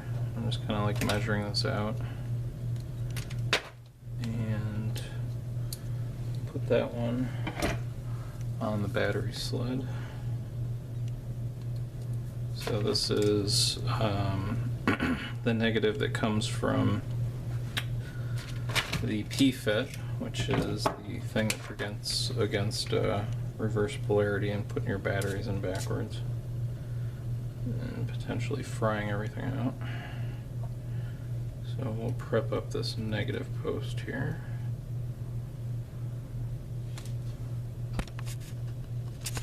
Now I wonder if I have that out too far. There, that'll work. So pull up some more solder.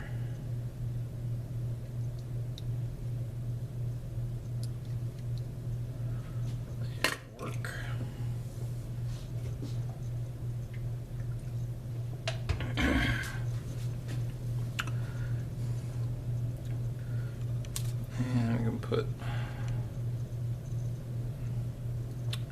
a little flux on this wire just to help it out.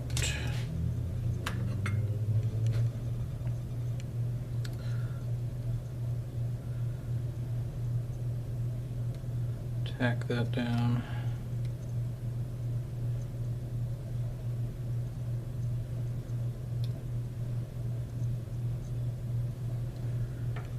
And kind of make an educated guess on how long this other negative potentiometer should be.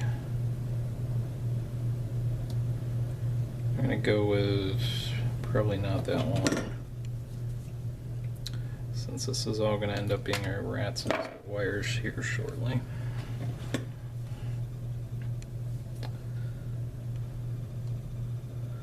Probably going to want this V out to be on the top of everything, so we'll keep that in mind. That is one of the last things we'll put together.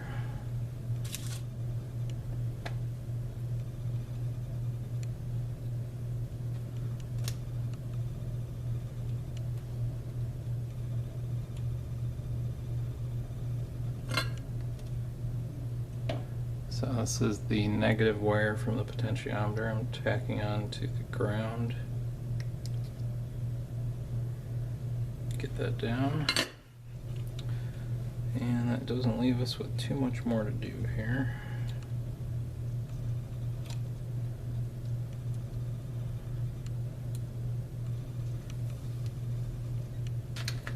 Can kind of guesstimate how much negative space or negative lead we need on the voltmeter here. Although I think I'm going to wait, because otherwise it's just going to be sitting there dangling. And let's see. So the last thing we really need for the grounds is to somehow connect the actual OKR board to the ground, because right now it's just kind of hanging out there in the middle of nowhere. And what we're going to do is cut a very short piece of black wire for that.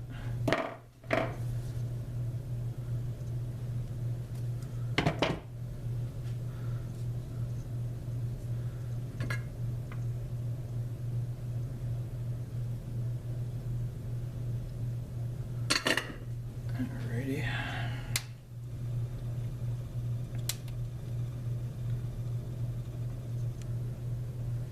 I'm going to trim that up just a little bit, make it a little shorter.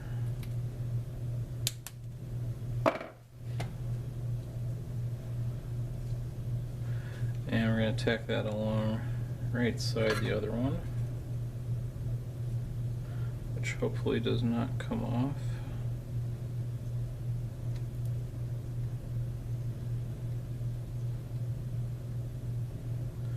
There we go. And that one I'm going to wait to connect to the rest of the way because it's going to be, we're going to have to kind of measure it a little bit more. One thing we can get out of the way is the switch. So we didn't actually connect the V in to the switch yet. And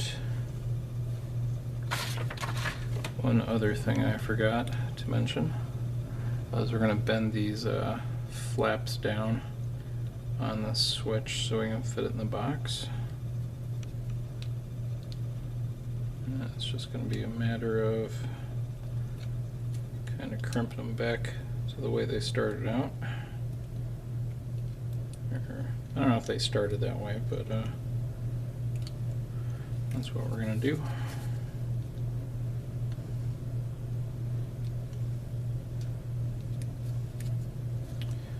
And probably use the table a little bit here.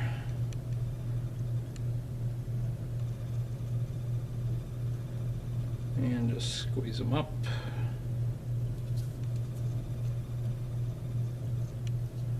So we got that.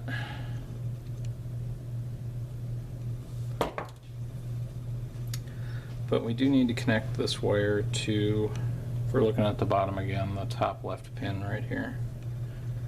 So we got to kind of guess where this is going to end up. I'm going to bend that down so it's out of the way of everything.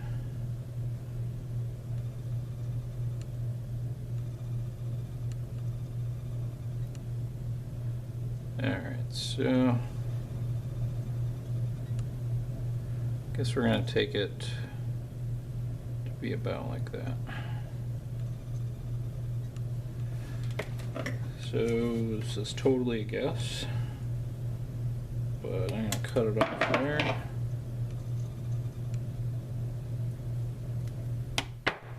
And get that tinned up.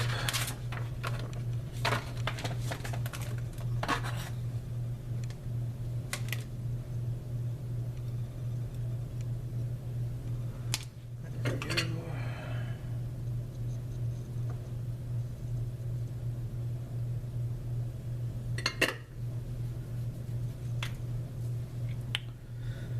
And figure out how we're going to mobilize this.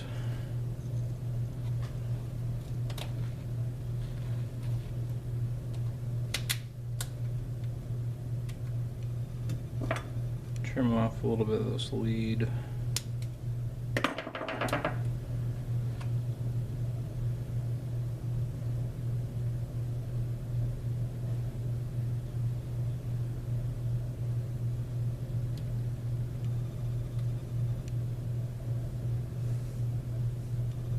Get it all buried back in there.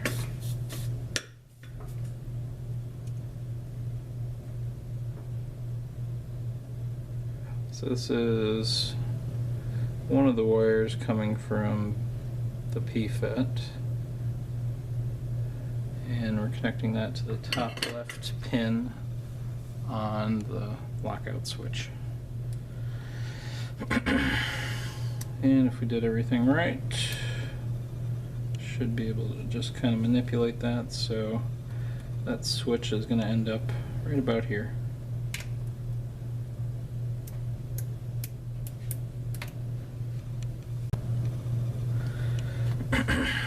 Okay, so I guess this is as good a time as any to figure out where the voltmeter is going to end up in all of this. Well, we know where it's going to end up, but where the wires are going to go. And you can guess the red wire is going to go at least that far.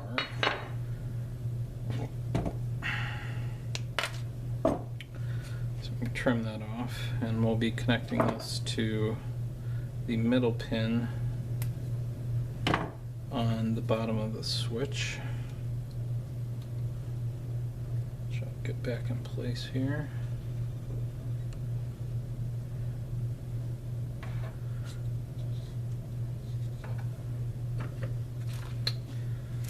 And let's see here.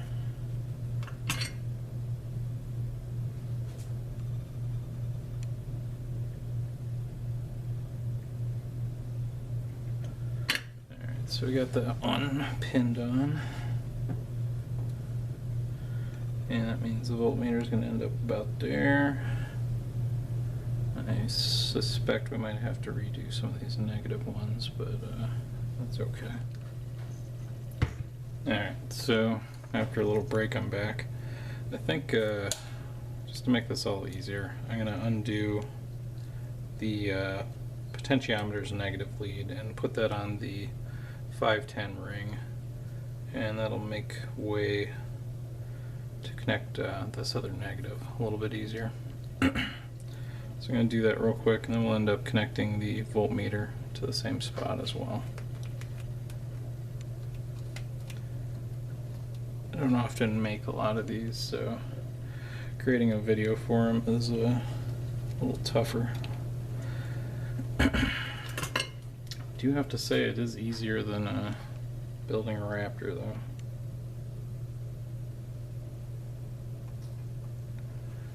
Alright.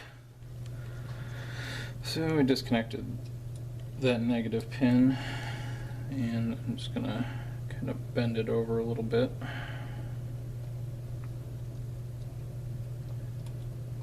And get onto the other side of it here.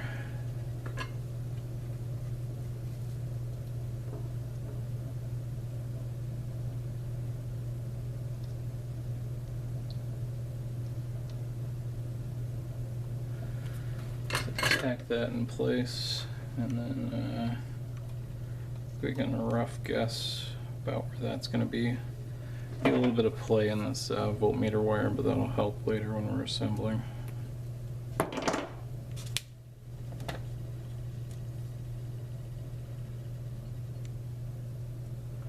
a little flux on there.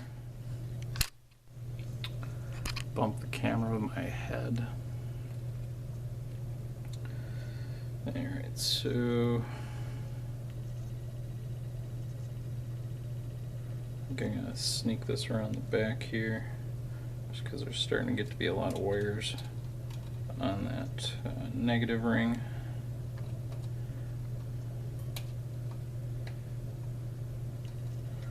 And hopefully the camera's got a good view of this.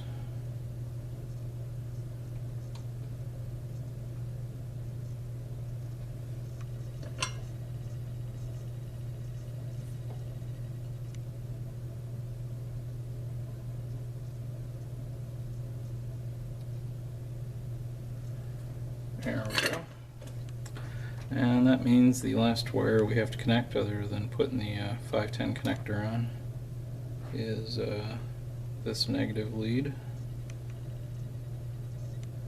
And unfortunately, probably going to want to trim a little bit of that off. So after that cools down for a second.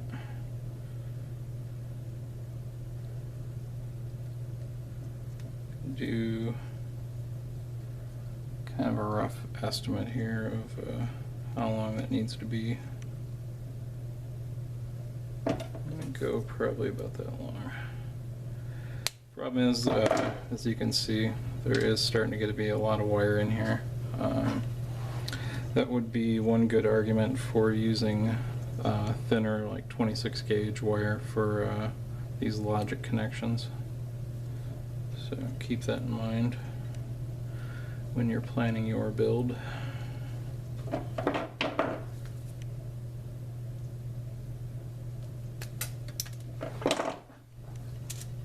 Alrighty.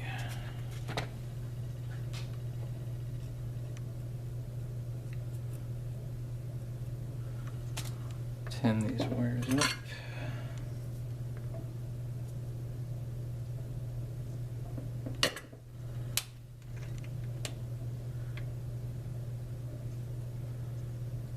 Yeah, I'm kind of intentionally laying these the switching wires out of the way here,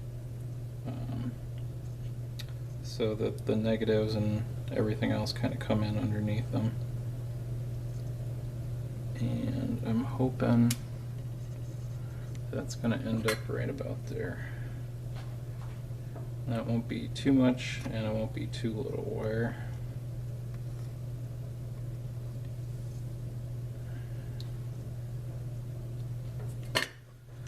Okay.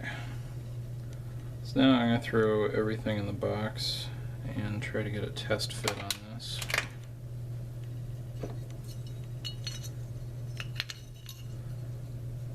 For now, I'm going to leave the voltmeter out. One of the hardest things to probably wiggle into place is definitely the potentiometer. The potentiometers are exactly a 1/2 inch, and since we drilled our hole at a 1/2 inch, it's going to be a little tight. I found this is kind of helpful for assembly, and it's also kind of a curse. If you can get a good friction fit on them, makes it a lot easier to glue in. And you can get in there with like a round file or some sandpaper and loosen it up just a little, but I usually try to leave them snug and just kind of fight it. Alright, so that's barely in there right now.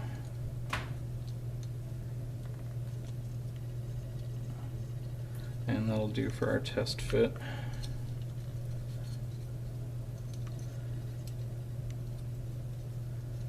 So those get out of the way there.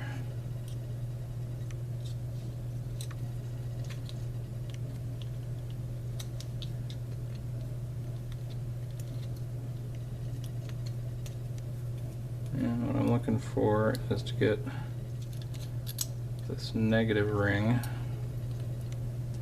which is kind of why I left that a little long, to sit back in under there.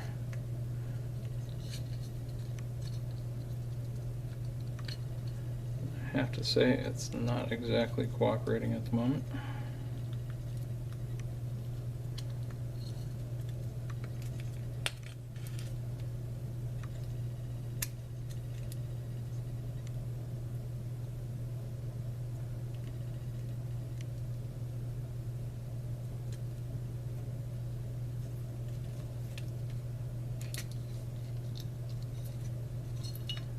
So I'm going to bend these fuses around and try to compact that a little bit so the fuses get out of the way of everything else.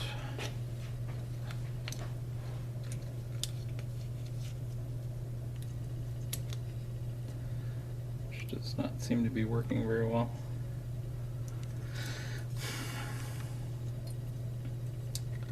This part is definitely the struggle that you go through with box mod building, and a lot of it comes down to planning and getting to know how long the wire should be, all of the fun things in life like that.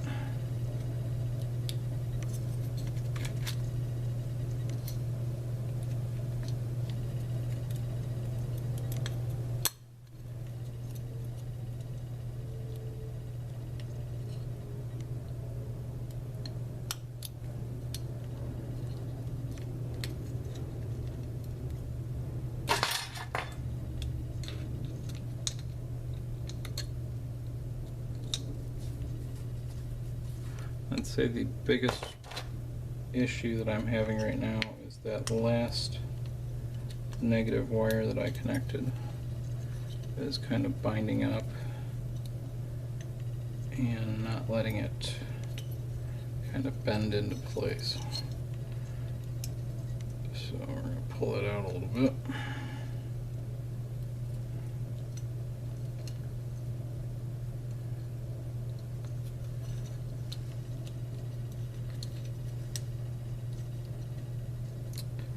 Alright, that's getting a little closer. And if I grab the 510 connector here, we can use it to kind of line it up.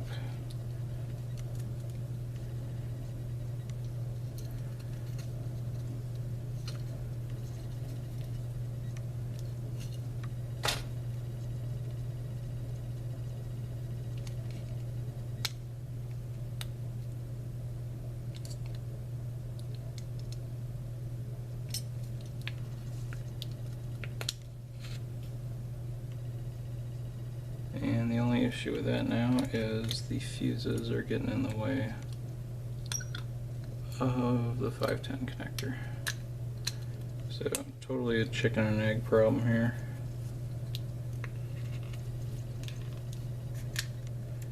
And I think that's actually the point where it's going to fit.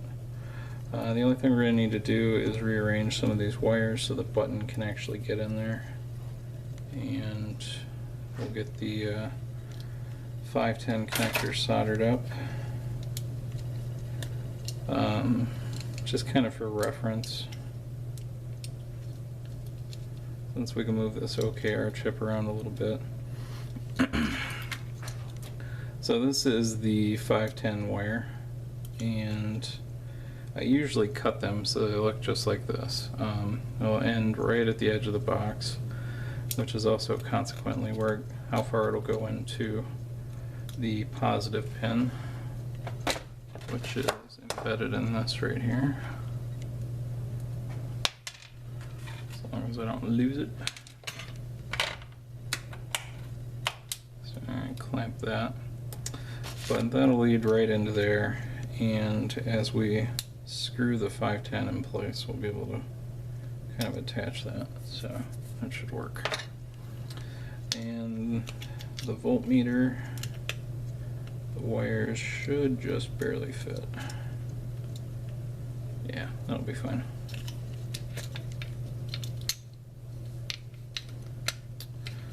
So I'll just hook up the 510 wires, and then we can start final assembly.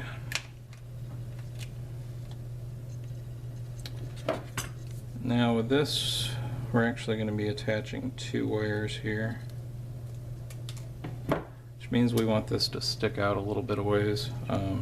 So when I put this in, there is that wire that still shows. That's fine.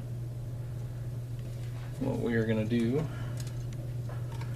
is first I'm going to tin up that wire.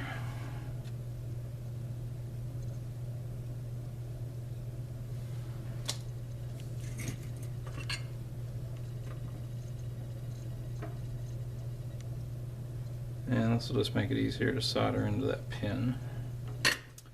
And next, so here's where the flux comes in really handy, and I totally prefer this method for the 510 pins. So got the 510 positive pin here mounted, and I'm just gonna goop some flux around on the inside. Now the thing you got to be careful with these 510 pins, they're spring loaded and they're all one piece. So if you get solder anywhere on these 2 pieces, you're going to have pretty much a frozen pin, and it's not going to do its spring loaded thing anymore. So you really want to be careful of that. I'm just going to line this up and clamp it into place roughly. Now when we feed the solder in here, pretty much want this at a straight perpendicular angle.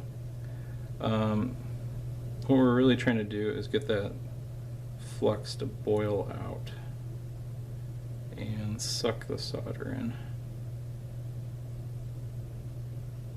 But we really don't want to get solder around any of the edges. So be super careful when you're doing this. Okay. And the one little thing we need to do, so we got the positive pin for the voltmeter, we need to connect that. And that would be this wire. And gonna leave a little bit on it, but not too much.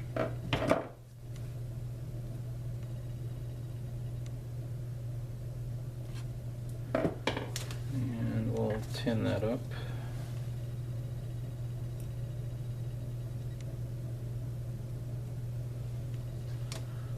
Do.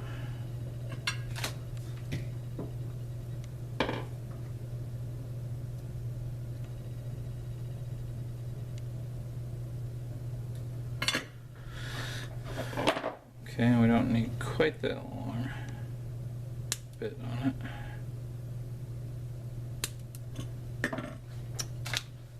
So what we're gonna do, pull that out of there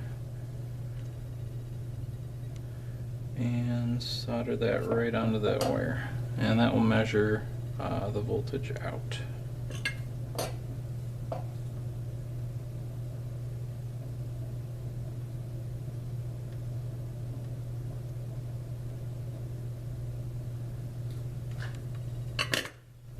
And that is pretty much the device wired up. I'll let that cool down a little bit. And next shot we'll do is just testing it while it's still out of the box. And then we'll start stuffing it in the box and getting it all glued up. Alright, we got everything wired up. Let's start stuffing it in the box. This is definitely going to be the harder part of all this, but I think we'll be okay. So these two wires are going to go to the button, and just a trick, take the nut off of the button and thread it over these wires before you start putting everything into the box, and that will make it easier to get the button in later. Next up, I want to kind of get these wires arranged a little bit. And I'm going to bend this and hopefully not break it.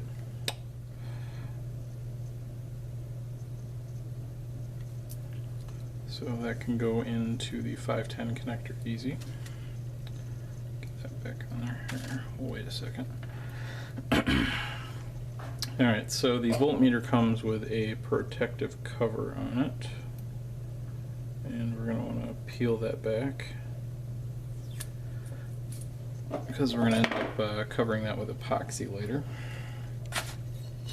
So as far as getting this all in here, best thing to start with is probably the potentiometer.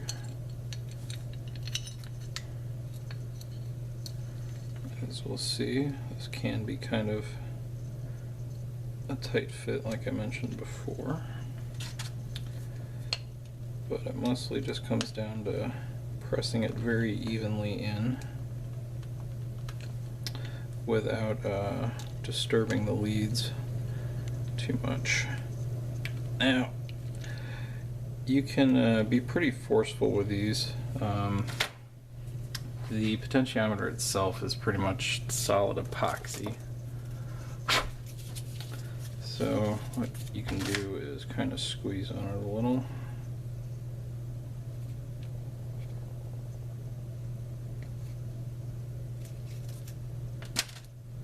And that's most of the way in there.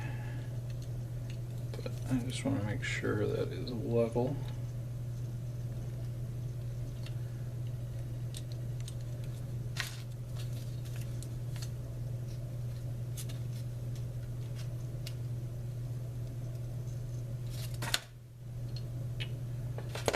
Getting real close.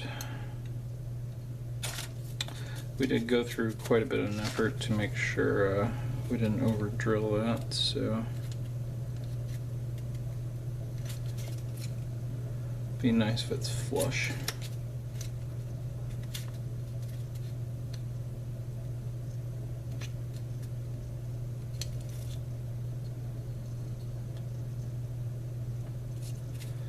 I think that's about as good as it's gonna get. pretty good. Okay, and the next up will be the voltmeter. So when we filed this out, kind of went to a lot of effort to make sure it was a snug fit, and that was due to this upcoming part of the assembly. So try to get this squeezed in here.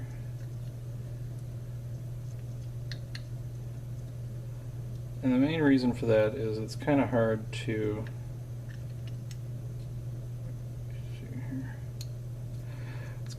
clamp this in such a way that it holds in place while you're epoxying it and all that other fun stuff. So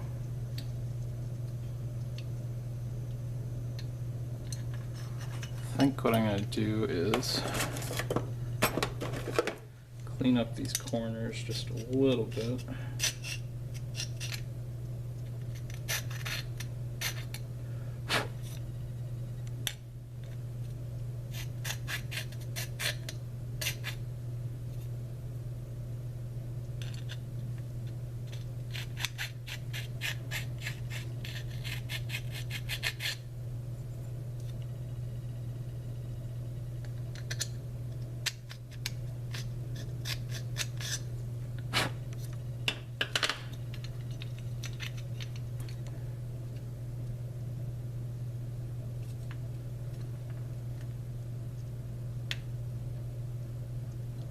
Alright. Now, I don't know how well the camera can see this, but you can see there's kind of that lip there, and I'm intentionally not pushing it all the way through. So when we start gluing this up and getting everything in place, namely after I've gotten the button and the 510 connector in place, we're going to put a layer of epoxy over that, and it'll protect the face of the voltmeter, which is kind of important because I don't have my old box down here, but I failed to do that on one of them, and that black stuff does wear off after a while, so I want to be careful of that. Alright, next up, we're going to start getting the 510 connector in. And there's a couple tricks to this, I would say. The first being getting the nut started that tightens down the 510 connector. And this part is always fun. So you want to start to get it threaded, and then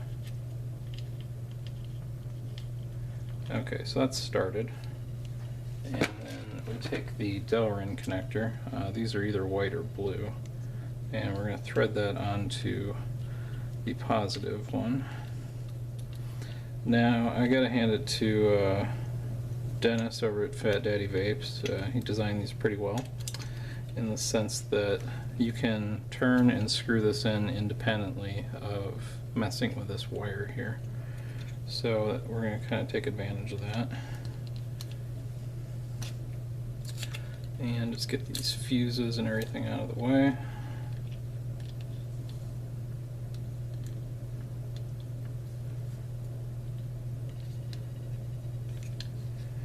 And we'll kind of turn the 510 connector onto it.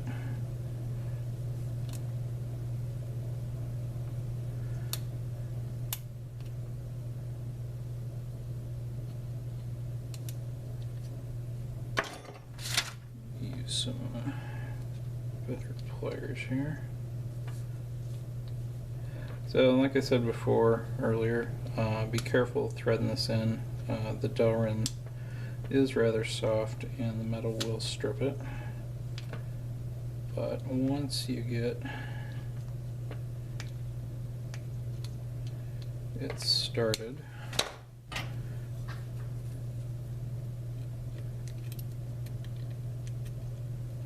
you can start turning it into place.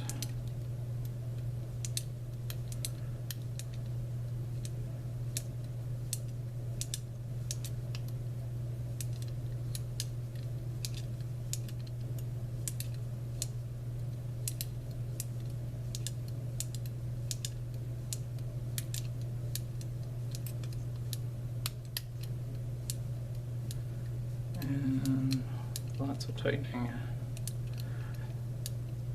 I think this is obvious why I like these forceps.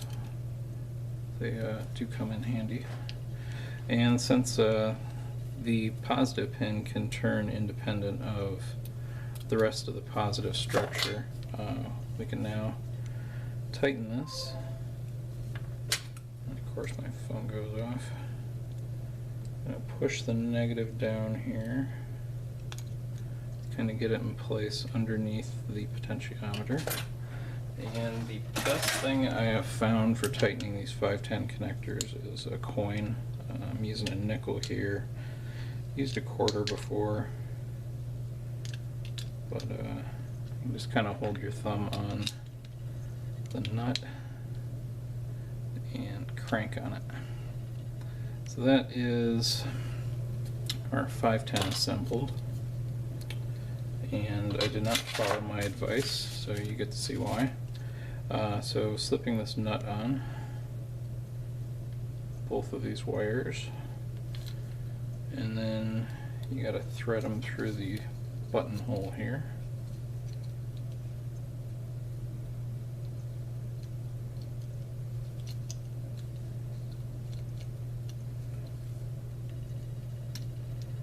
And I'll get that all turned around.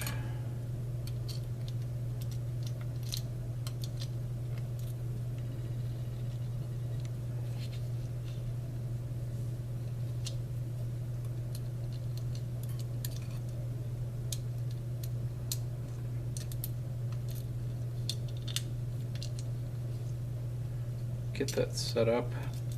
So we're going to try to leave some slack in these wires just so they have room to push into the housing without cranking on the ends of the wires too much and basically stripping them out. Kind of avoid those problems. The switch itself is going to end up over here. I'm going to rethread that underneath the 510 wire. There we go. Now obviously in the assembly I could have made a lot of these wires a little bit shorter, you know, just for neatness and everything, but it's just going to look a little messy, but it should work. I've also found that getting the button into the housing is a little bit easier before you put the battery sled in permanently. So I'm going to loosen the screws on the button here. And we're going to leave a little bit of slack with these wires. Like I said.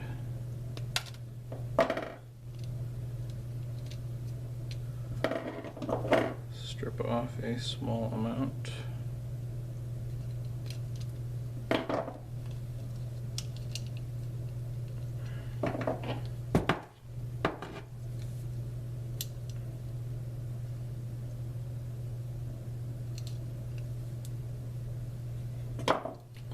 Which should be just enough for the button screws.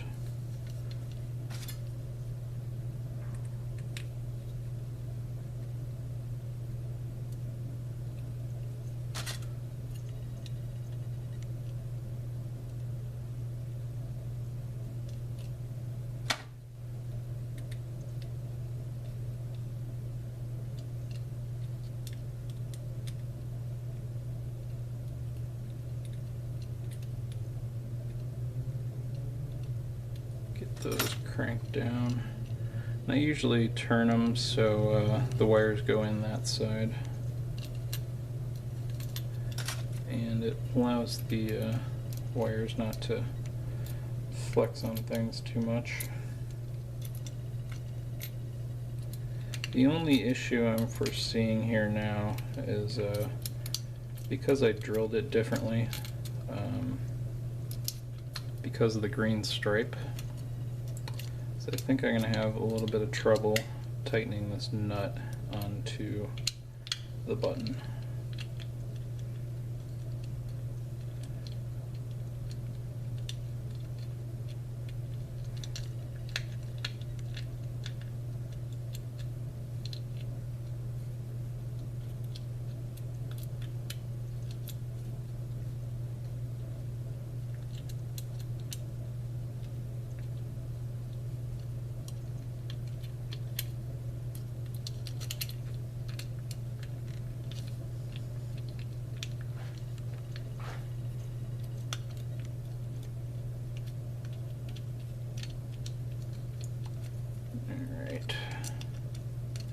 So I was a little worried that the nut here was going to run into this screw post and make it hard to tighten it down.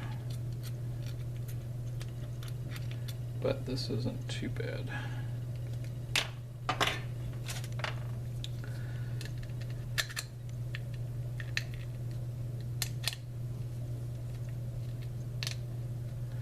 So what I'm doing here is just kind of pushing it on one side of the bolt in an effort to tighten it up. There are probably easier ways to do this, but it's such a tight fit in there, it's hard to get any sort of wrench or pliers around the nut. So I found this to work over the many dozens of boxes that I built. And as we can see, it's getting pretty tight there. One thing I would note is when you do finally get the it all locked in place, you want this nut here to be flat, and that will make it easier for the lid to fit down on it. So that's the only note I'd make there. Next up, we got to arrange some of these wires so there isn't any conflict and everything fits in here nice. You'll notice the battery sled is not yet in, which is one of the final steps here.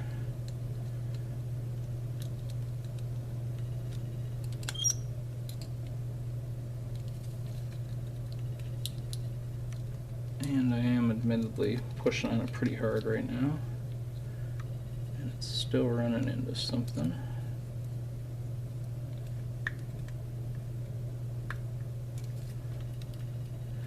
I'm afraid I don't really have too much advice for dealing with this kind of problem.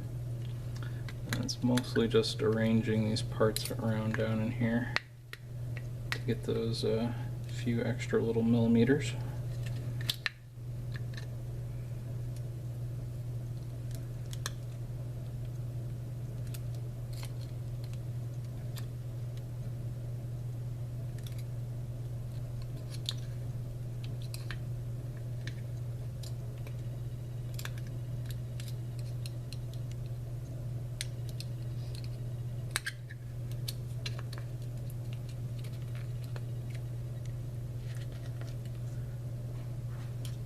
Okay, at this point it is in, and the last thing we really got to deal with here is the switch.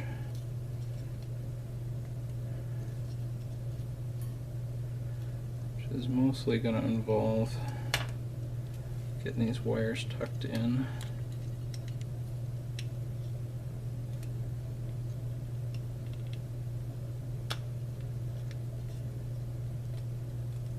And push down into here.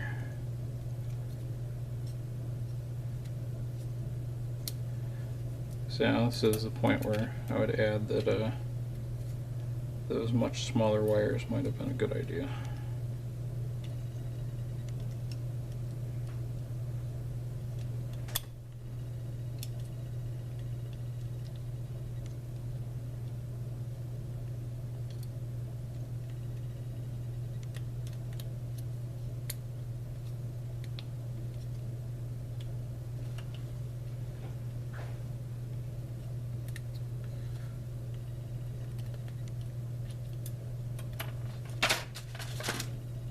Okay, so what I'm going to do is loosen up the 510 connector just a wee bit and see if I can push it over.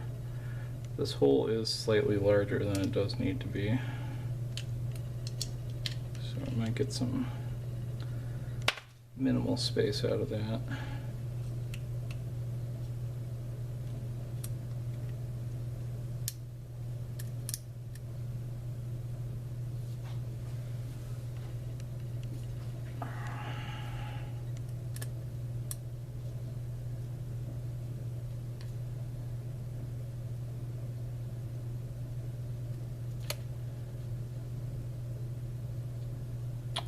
I'm going to pause the video for a second.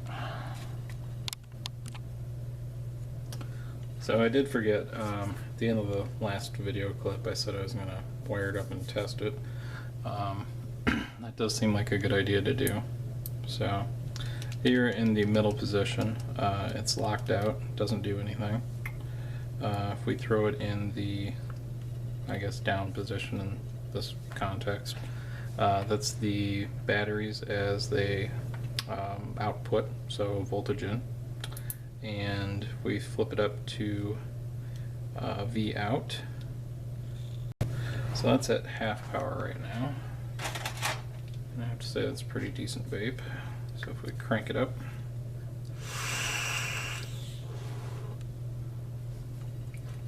I don't know, I almost wonder if these are just as good as Raptors on most levels. So there's that. I do have the battery sled sitting outside the box right now, but that's about that. Now we just need to get it all fitted together and make sure everything still works.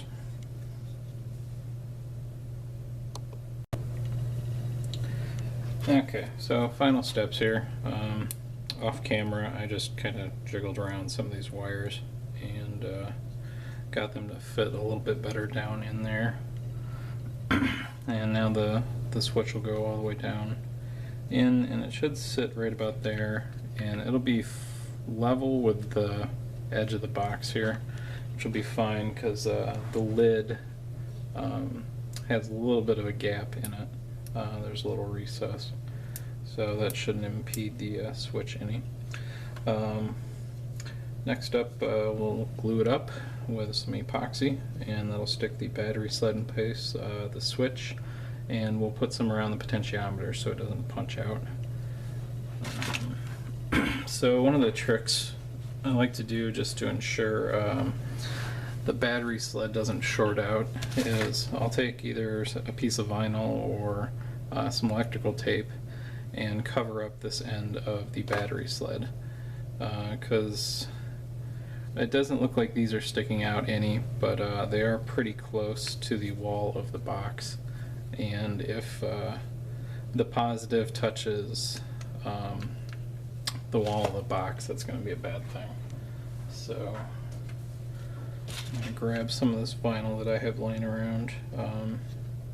Electrical tape should work fine. If you want, you could do a couple layers of it. And I'm just going to trim off a bit.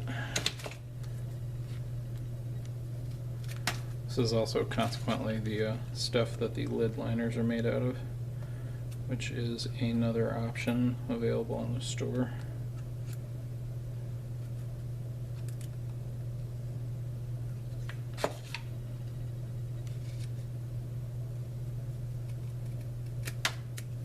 Okay, so we got a little bit of adhesive vinyl here.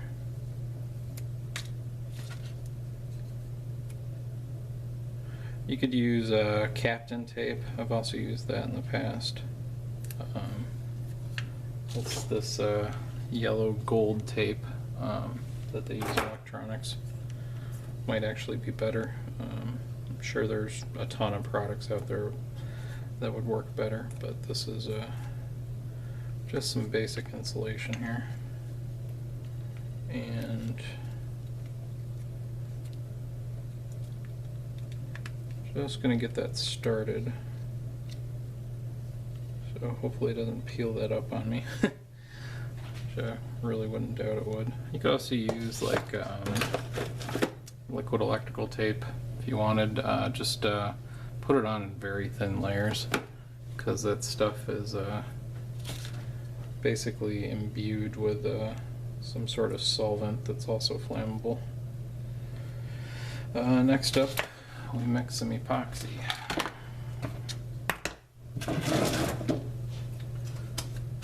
So, crank this over.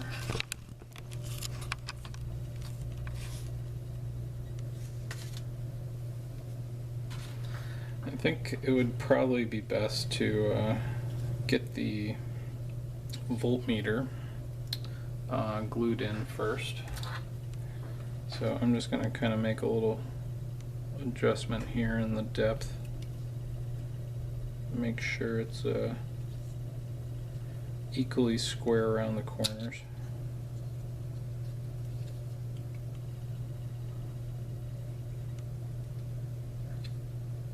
And it appears to be. So here's a couple of tricks with this stuff.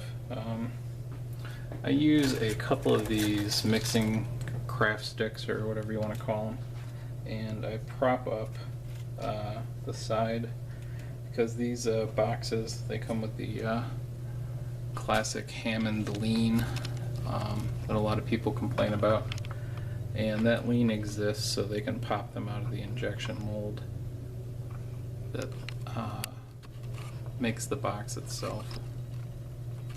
So, trying to work with my very unsteady camera here. So this levels it out, and I found that gives a really nice layer of epoxy for them. And I'll grab some more.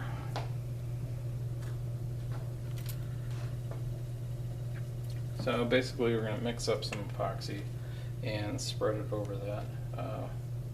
One thing I do like to do before that is to clean off the surface of the voltmeter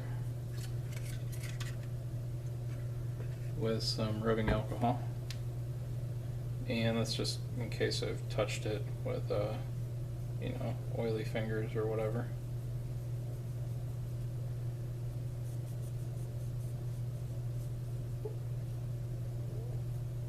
Get that cleaned off.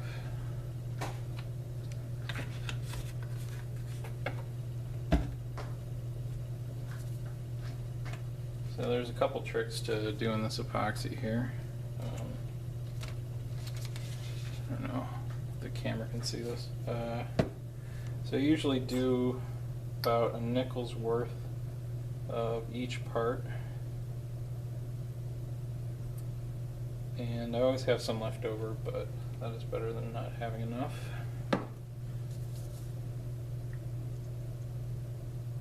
And I've recorded a couple of videos in the past where this stuff was cold.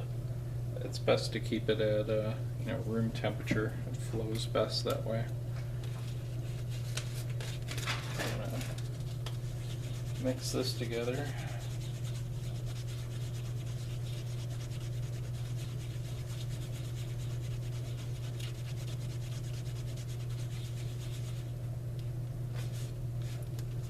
Now, if you want to really avoid bubbles in this, it's best to mix it slowly, but I do have another trick to get rid of those bubbles.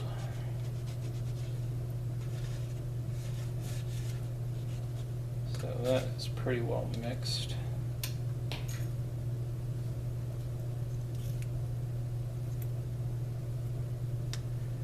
And then what we do is basically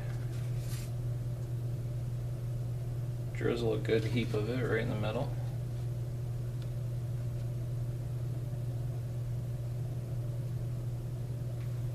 One thing to note about these powder coat boxes, at least with the clear coat and the plain black ones, I've noticed it's better to let the epoxy dry and then try to just flake it off than it is to try to wipe it up.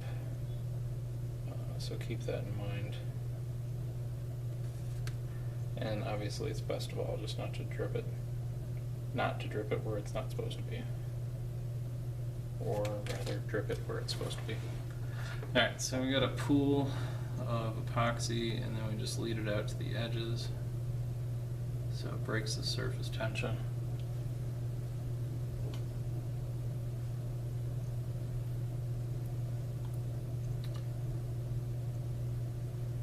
I probably don't have quite enough epoxy in here to fill in this gap at the moment, but we'll see when we get it all stretched out.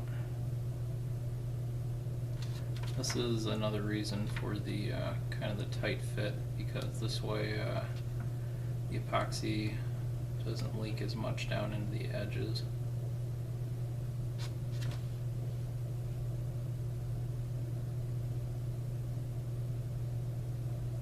I just went over the edge there,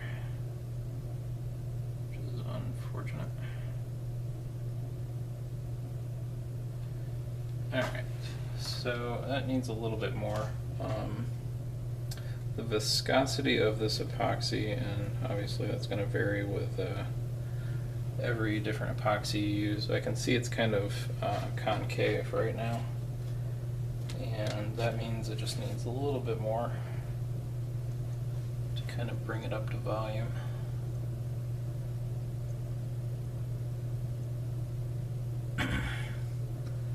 That will spread out, and then what we want to do is very gently hit it with a heat gun, and we're just going to keep moving this.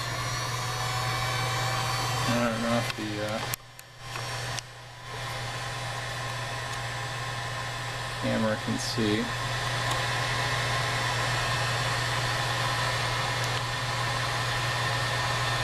There we go.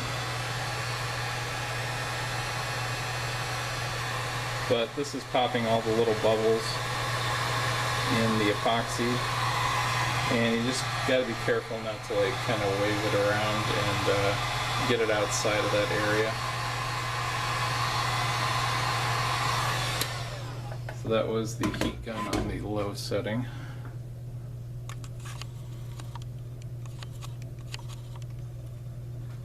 And the other thing you can kind of do is skim the surface just a little bit and try to bury any artifacts that it might have on it. So this epoxy is starting to tack up at this point, and that means you should probably stop messing with it.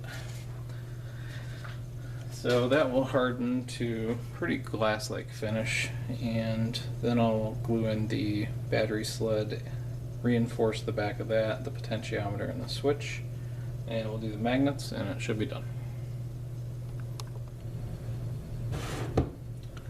So let's finish this box up.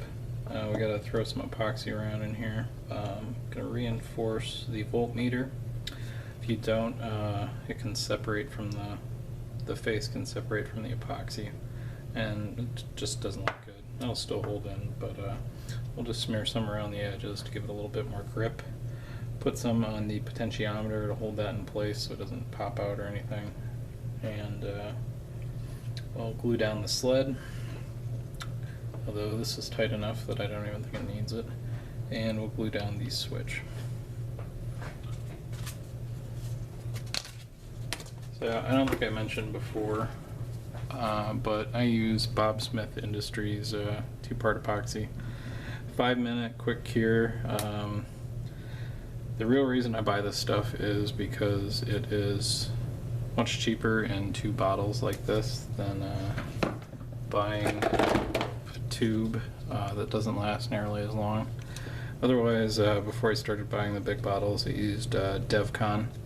I really like this stuff. I strongly suggest avoiding Gorilla Glue. I think it's terrible and doesn't really leave for a good bond. It also turns yellow, so that doesn't look very good.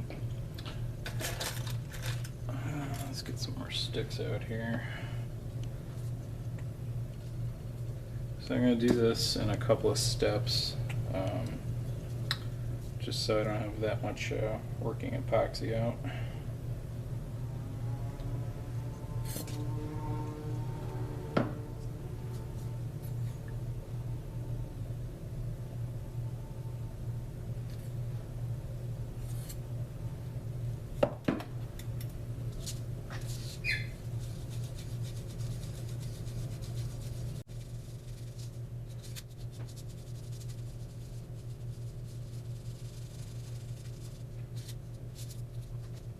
This will go good. Now the real trick is to get it down in these sides here. A little easier to do than with the Raptor. So I'm just kind of guide it down in there.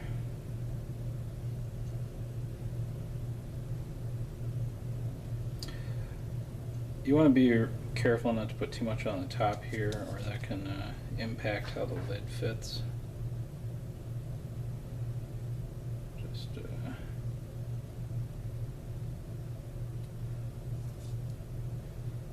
apply a good amount down in there. You also want to be careful not to get any on the sides, especially if you got the fancy powder coat boxes. So we're gonna let that sit, and then for the potentiometer, I really just glob this stuff on. Right now it's still pretty thin because the epoxy hasn't set up yet, but should be able to get it in here without making too much of a mess.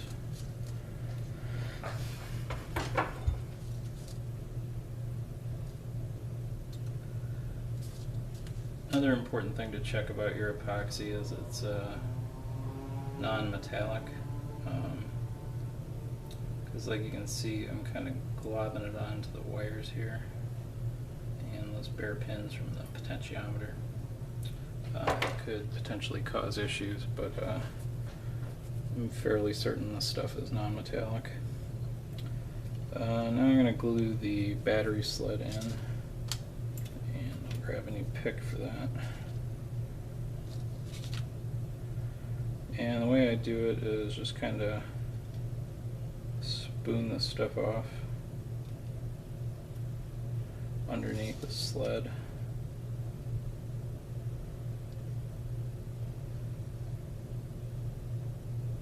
And try not to get it everywhere.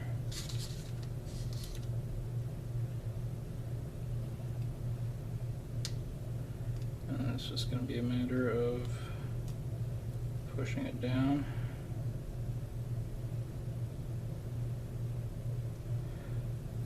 And then you can kind of clean up some of the excess.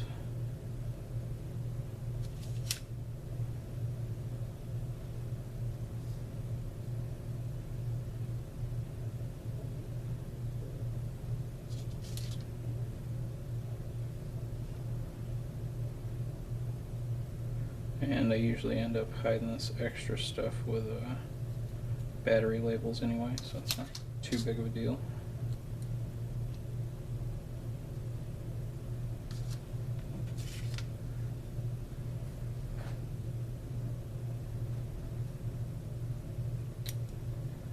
And let's see here.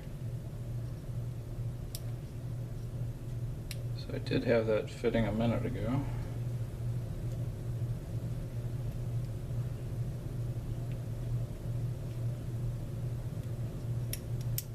And of course it doesn't now.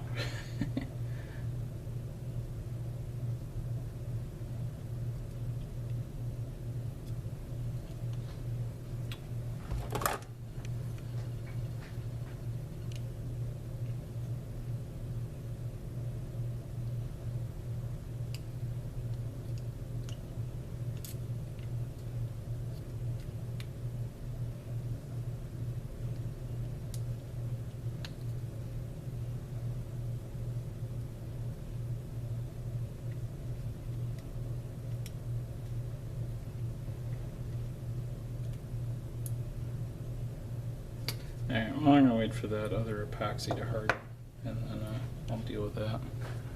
Next up, we will do the lid magnets, which is always fun. I'm going to start over with some more epoxy.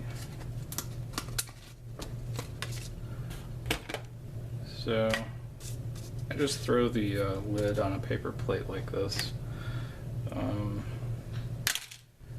Usually a little bit of the epoxy will kind of flow out the bottom of the screw hole. So if it just lands on the paper plate, it's easy to peel up, and then you just cut off the extra stuff. Lately I've been setting out the magnets, and the trick here is you have to spread them out far enough that they don't attract each other.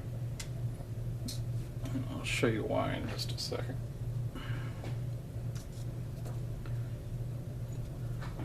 I'll grab some more picks here.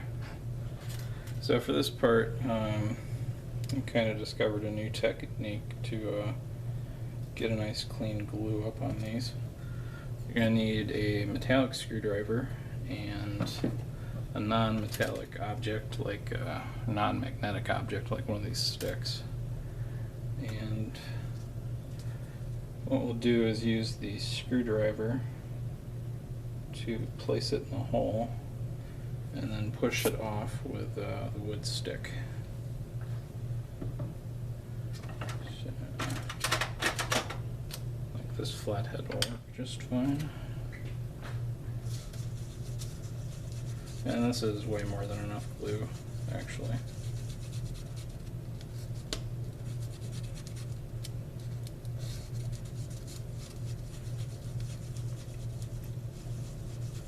I've had some people ask before why I drill the lids from the top and not the bottom to press fit the magnets in. I'd say the biggest reason is the screw holes in the lid are countersinked to fit the screws. If you've ever seen the screws, they're meant to go in flat. So if you tried to drill it out from the bottom, the hole would actually open up and you wouldn't get quite the desired effect that you're looking for. So get a little bit on the tip here of the stick and then just kind of stir it around in the screw hole, being careful not to get it everywhere. Then we pick up a magnet with the screwdriver and place it down into the hole and push it off. And then the other handy thing about the plate here is then you can rotate it, and you always have your glue, so you're not bringing it over the whole lid here. Less chance of dripping it on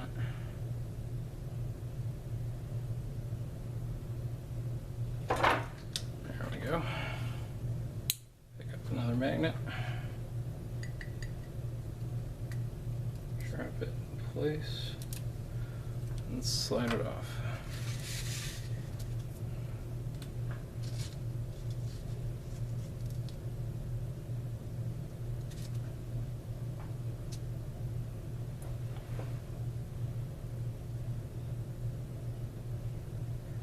It's not a big deal if you put too much in.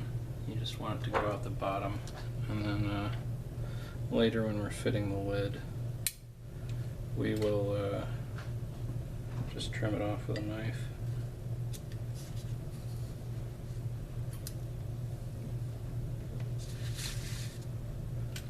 There we go. One more to go.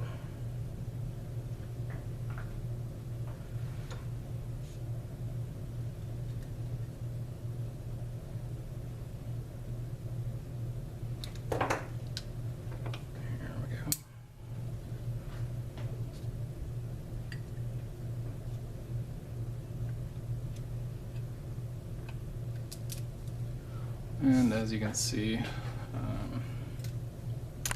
did a pretty good job on that. And those matte epoxy black magnets match pretty well with the rest of the lid. Alright, I was just kind of playing around with the wires, seeing what's up with this thing off camera. It was mostly just kind of poking them around until I could get them to fit down in here. So just to kind of protect everything, I'm going to goop some epoxy around on these leads. The only thing we really got to be careful of, I don't know if the camera can see it, I'll grab another switch. The thing that keeps them in the positions, the switch in position, is a little bearing with a spring on it, and it sticks into these holes in the bottom of it. So we really don't want glue to go in there, so just have to be careful of that. So I'm going to mix up just a dab more of epoxy.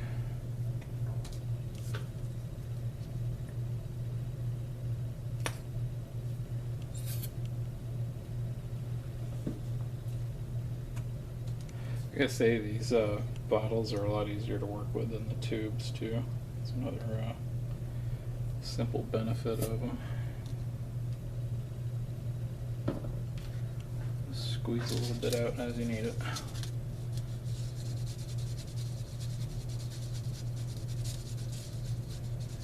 The only thing I'm really worried about here is we got a bunch of voltage in and voltage out running around on this switch, and it's sitting in pretty close proximity to the metal housing, which is grounded in this design.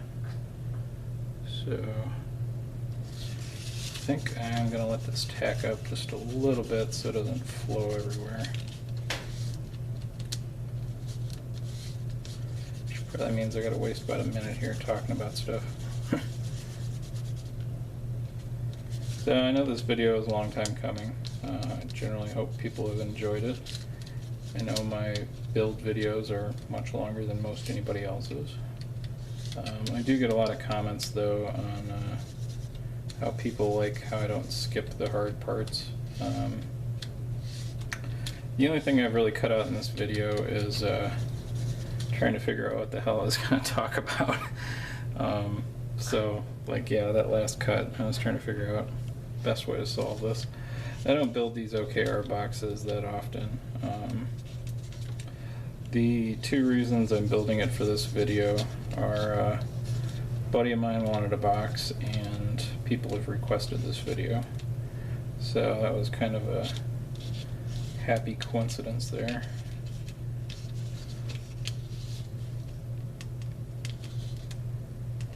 Alright, it's starting to get a little thicker. Not very much.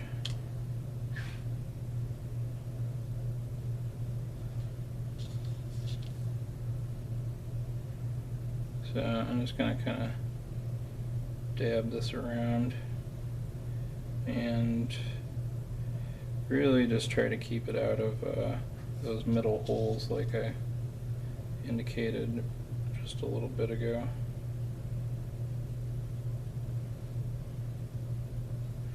Again, it's important that your epoxy be non-metallic, and I can already see that the epoxy is kind of getting towards that stuff. I'm not really holding it like this to block it from the video. It's more of a, I don't want the stuff flowing into those holes. So admittedly, this wasn't the best planning, but I think that is also kind of representative of building your own box. You work with what you got. If I was going to do this all over again, I would definitely use like 26 gauge wire. I'll make sure to put that in as a note beginning of the video. Use 26 gauge wire. And that would give me a lot more flexibility in these wires that I have showing here. And it wouldn't take up nearly as much room. Alright, so that's got to harden. At this point, the switch fits down in there well enough. Just trying to find something to put this on. The switch will probably fit in there with a good friction fit. I might put a couple more dabs of epoxy on it, but that part's done. Okay, let's finish up here. So after the epoxy dries, usually there's a little bit of artifacts that stick out, and if you don't cut these off, make sure I'm getting this on camera, the lid won't sit flush on the box, and obviously we want it to both look nice and have a good feel in the hand. So mostly it's just scraping this extra stuff off. Might have to dig it out with a knife or whatever, but just trim all this off.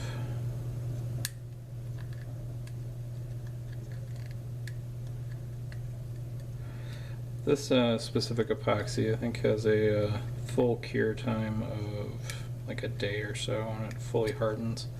So right now it's still pretty soft, and that does make it a little bit easier to do this.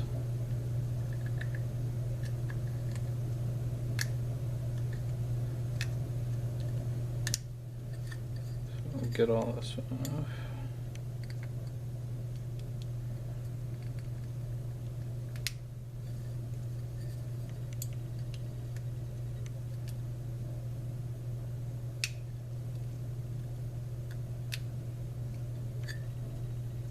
There we go.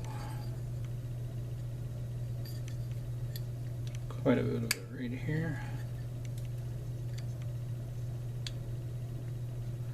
I'm not sure if it's specific to this epoxy, but this stuff seems like it has a surface tension to it. So if you get something sharp under it, it is possible to flake it off. But otherwise I just try to cut it off. Compared to the most times I've done this, it seems like I used a sparing amount of epoxy this time. Alright, so that's the lid. For the switch, all that epoxy solidified, so it'll protect those pins rather nicely. I'm no longer worried about them. And I'm just gonna basically force this in here, which I think should be fine.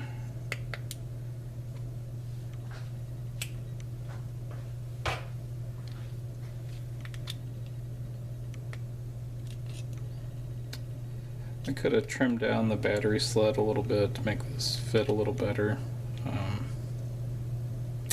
That might not have been a terrible idea. Right now it's still sticking up a little bit too high for my taste.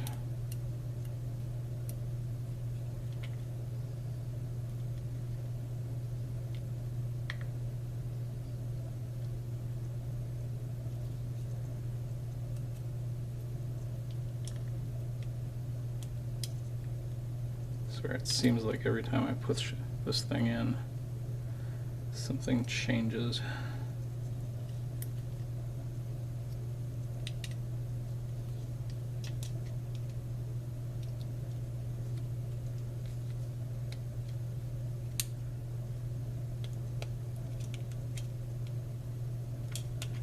Which may very well be the case.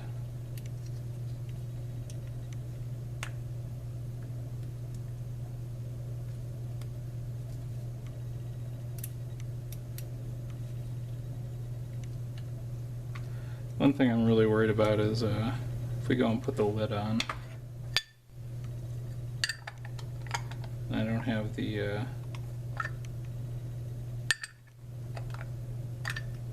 grub screws in here yet, but I fear that the lid will switch the switch into another position. So really just trying to wrangle this in such a way that that's not a problem.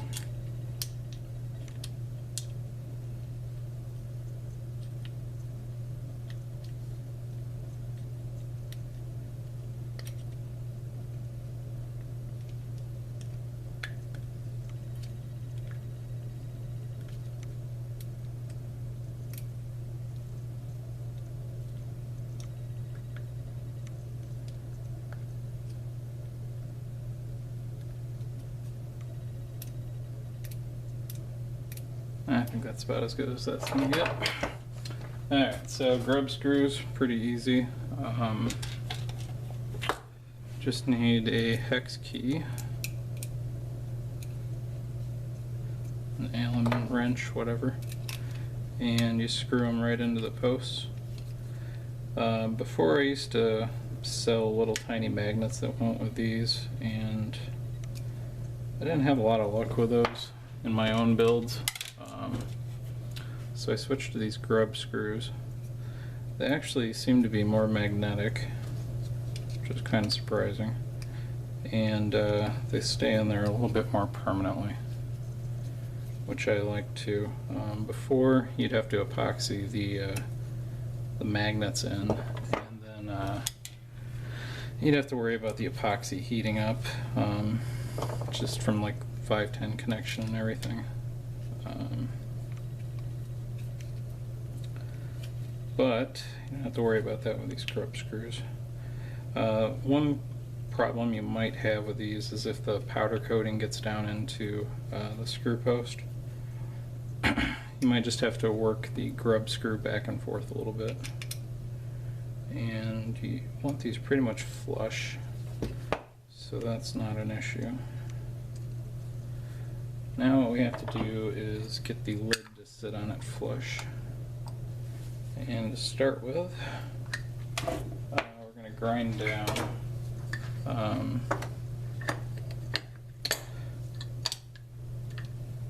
the things that the magnets are sticking to. No. So what I do is just line up on each side, and then I take a Sharpie and I draw what I'm going to remove on the lid. So here we're taking out this bottom lip, but we want to make sure we leave a little bit of this rounded down one so the lid doesn't slide off that way. On this side, you can check it for a fit, and seems like the button is interfering just a little bit. So we'll cut out a little bit for that. And I know from what the fit I just made that the potentiometer is as well. So we'll cut out some for that. And looks like the 510 connector is getting in the way as well. I think the switch is going to be clear. Yeah, it's flush pretty much, so we don't have to worry about that. Now we just grab the Dremel and remove some of that metal. Safety glasses. You could also use a piece of sandpaper wrapped around a dowel or something. This is just faster for me.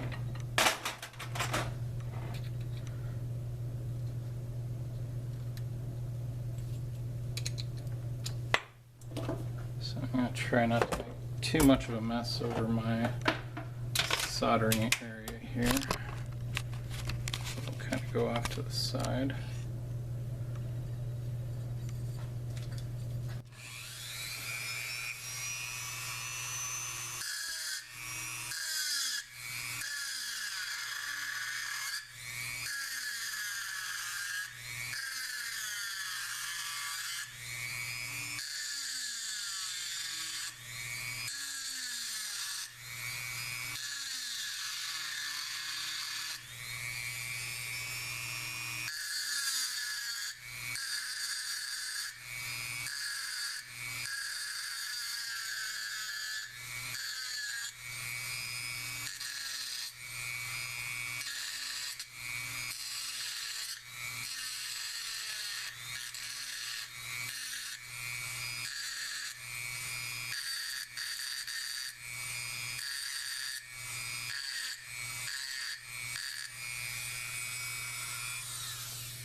Okay, that is the first ridge. I want to make sure we get all these little metal chips out, and preferably out of my eye too. So I still got the tape on it down here. Let me peel some of that off.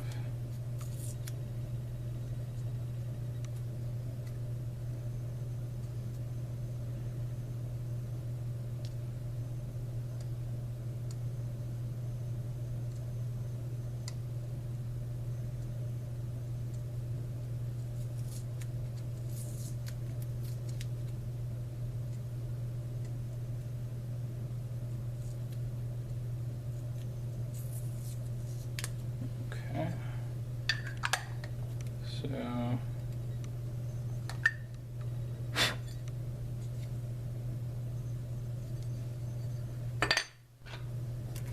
Looks like that could be trimmed down just a little bit on that powder coat.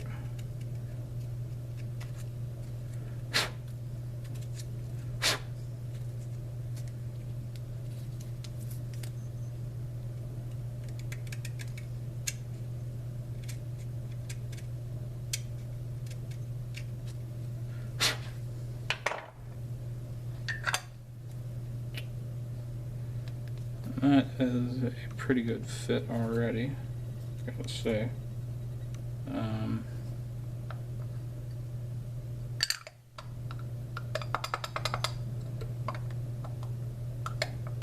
Not even sure those other areas need to be ground down. Yeah, there's still a little bit of a click there, so we'll take off a little bit of each of that.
Okay, so for the button nut, the potentiometer, and the 510 connector, and then this is basically where the battery sled is sitting, so we don't want it bridging any of those contacts.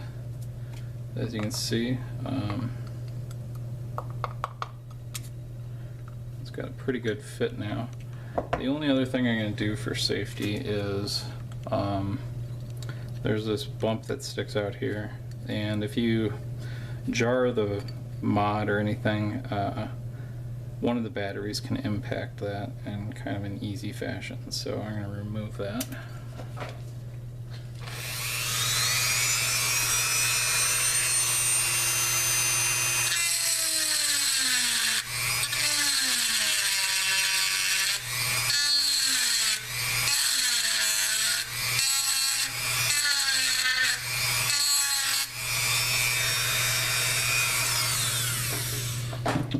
That spark there was actually me hitting the magnet, so that's probably a good place to stop.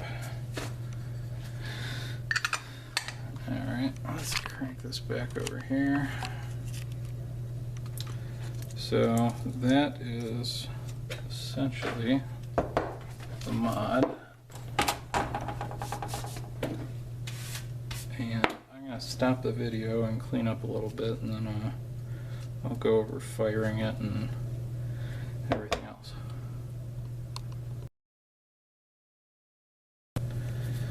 Okay, so I put batteries into it after all the glue up and everything, and tried to use it, and it doesn't work. So I thought I'd make this a teachable moment.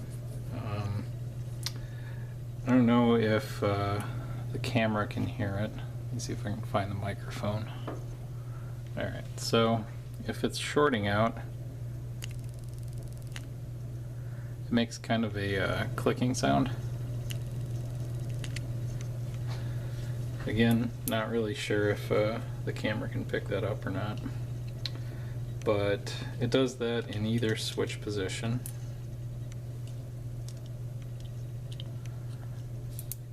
So there's obviously a short somewhere causing some sort of issue. Kind of hard to guess right off the bat. I don't think the battery sled is shorting out anywhere, but that is a possibility. It's kind of hard to say. I think what I'll start out with is doing some sanity checks here with a multimeter. So this is kind of a cheapie, but it does its job. So what I'm going to do here is put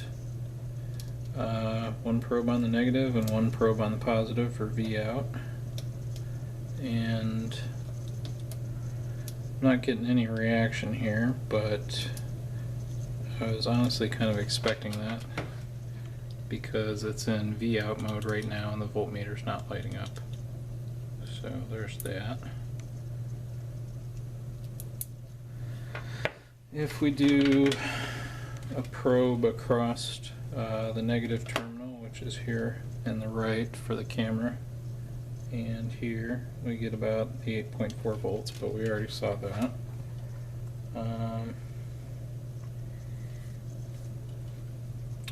Going negative to negative.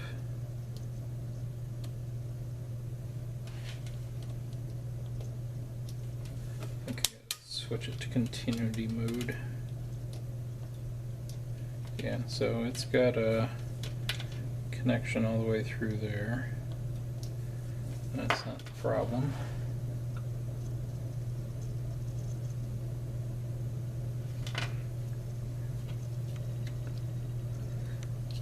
Looking at the switch here, I did glue it up pretty good, but I don't see any of the pins connecting to anything that they shouldn't, so that's kind of weird.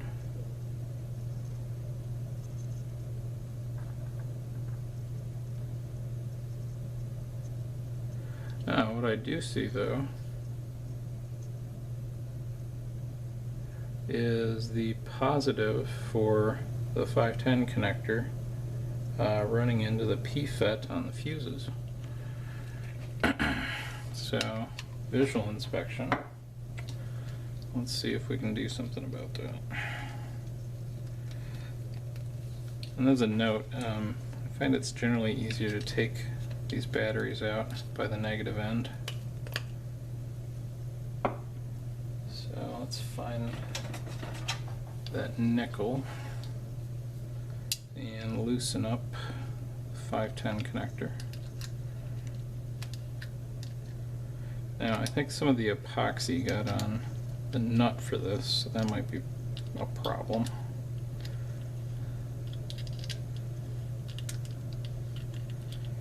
And I see it's starting to back it out.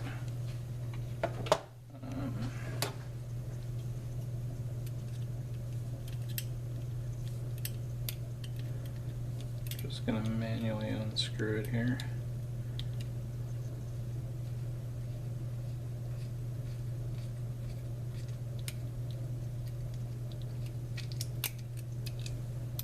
So, that might be it.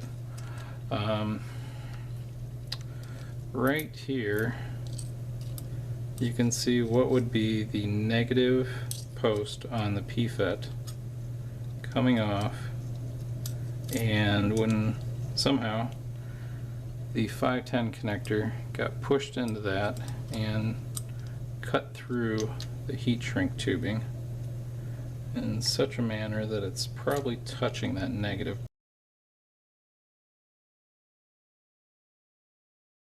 post right now. So the real question here is, how do we fix this without tearing the whole damn thing apart?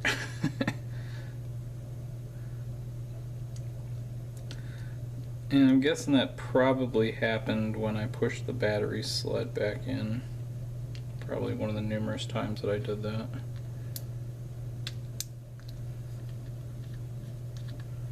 So let's see if we can, excuse me, rearrange anything here.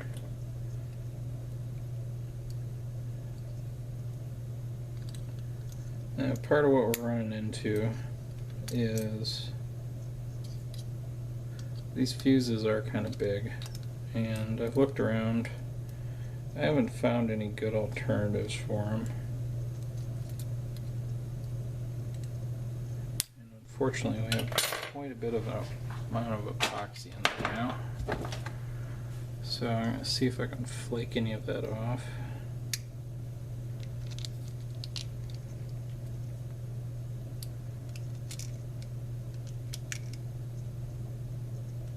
Without disrupting too much.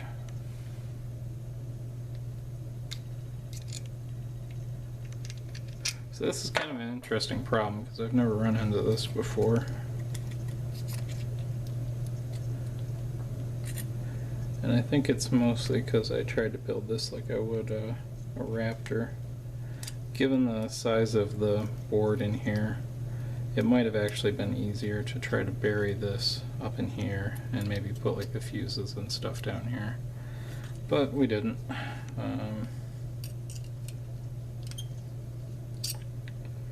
So it's kind of a question of just scrunching this all in here. And I can see there's some space back in here that might allow the fuse and PFET assembly to move that way a little bit, which would get it away from the 510 connector. And if that's the case, then I'm not going to have to pull it all apart, which would be ideal in this situation because I really don't want to glue this all up again.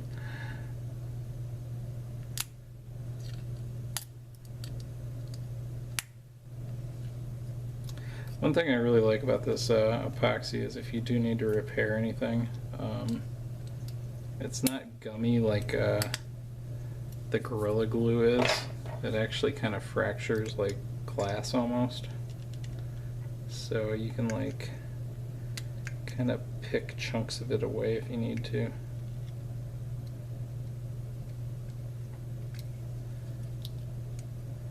But in this case, I don't know if that's going to help any.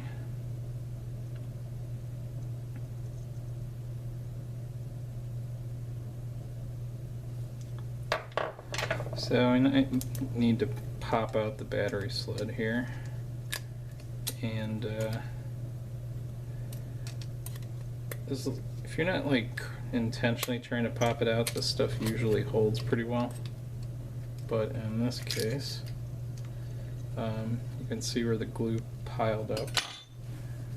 And before we go much further, I'm just going to try to clean some of this out of here.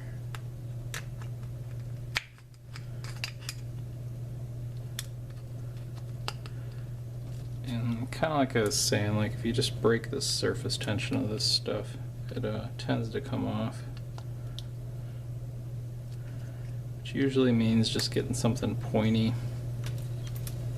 So you can see how this is all kind of coming off in flakes.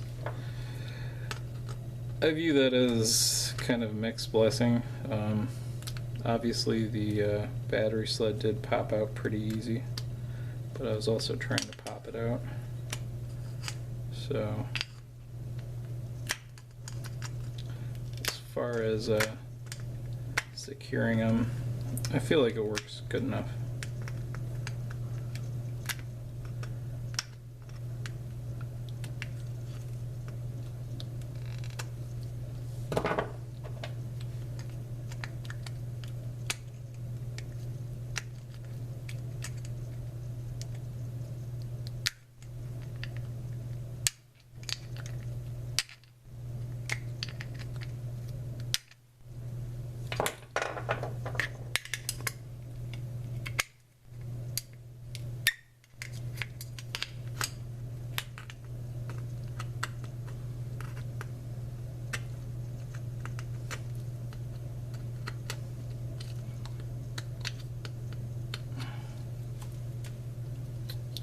Alright, I think I've wasted enough time trying to get that stuff out.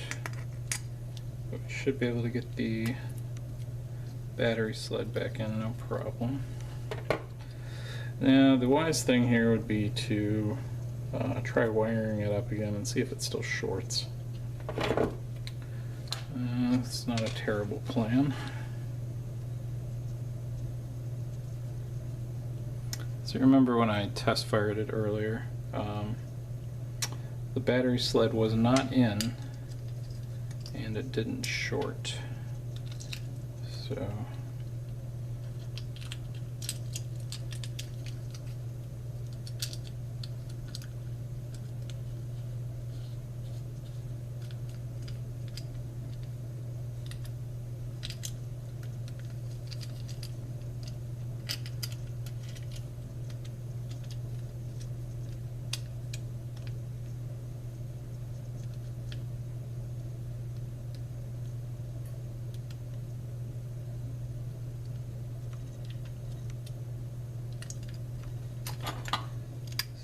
Put this back in here.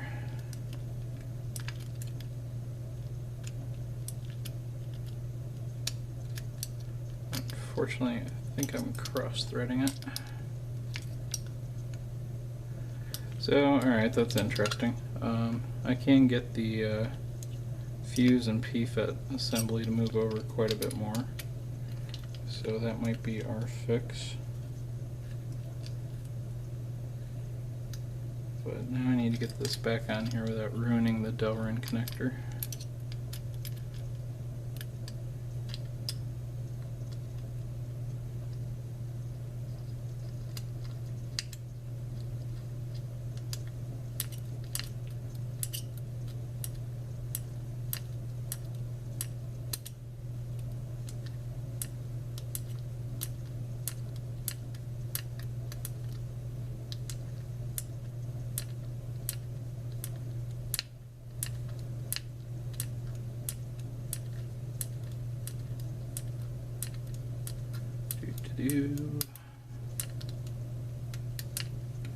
Yeah, you're probably saying to yourself as if this video wasn't long enough as it is. So, yeah, I'm sorry. But like I said, teachable moment.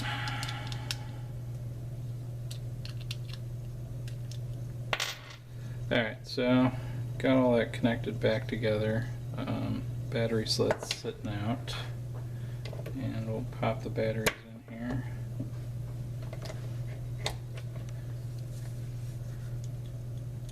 And it works. So that is most likely what the issue was. I'm not really going to bore everybody with the rest of this, but needless to say, I thought I would share that and not make it look like movie magic.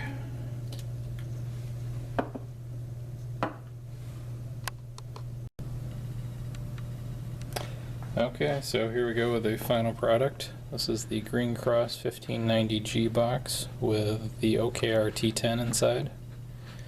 I think right now I have a Mutation X V4 on it. Let's see, open it up here. Series, dual series 18650. Got our lockout switch. If I flip it over to VN, it reads out what the batteries have right now. And throw that down.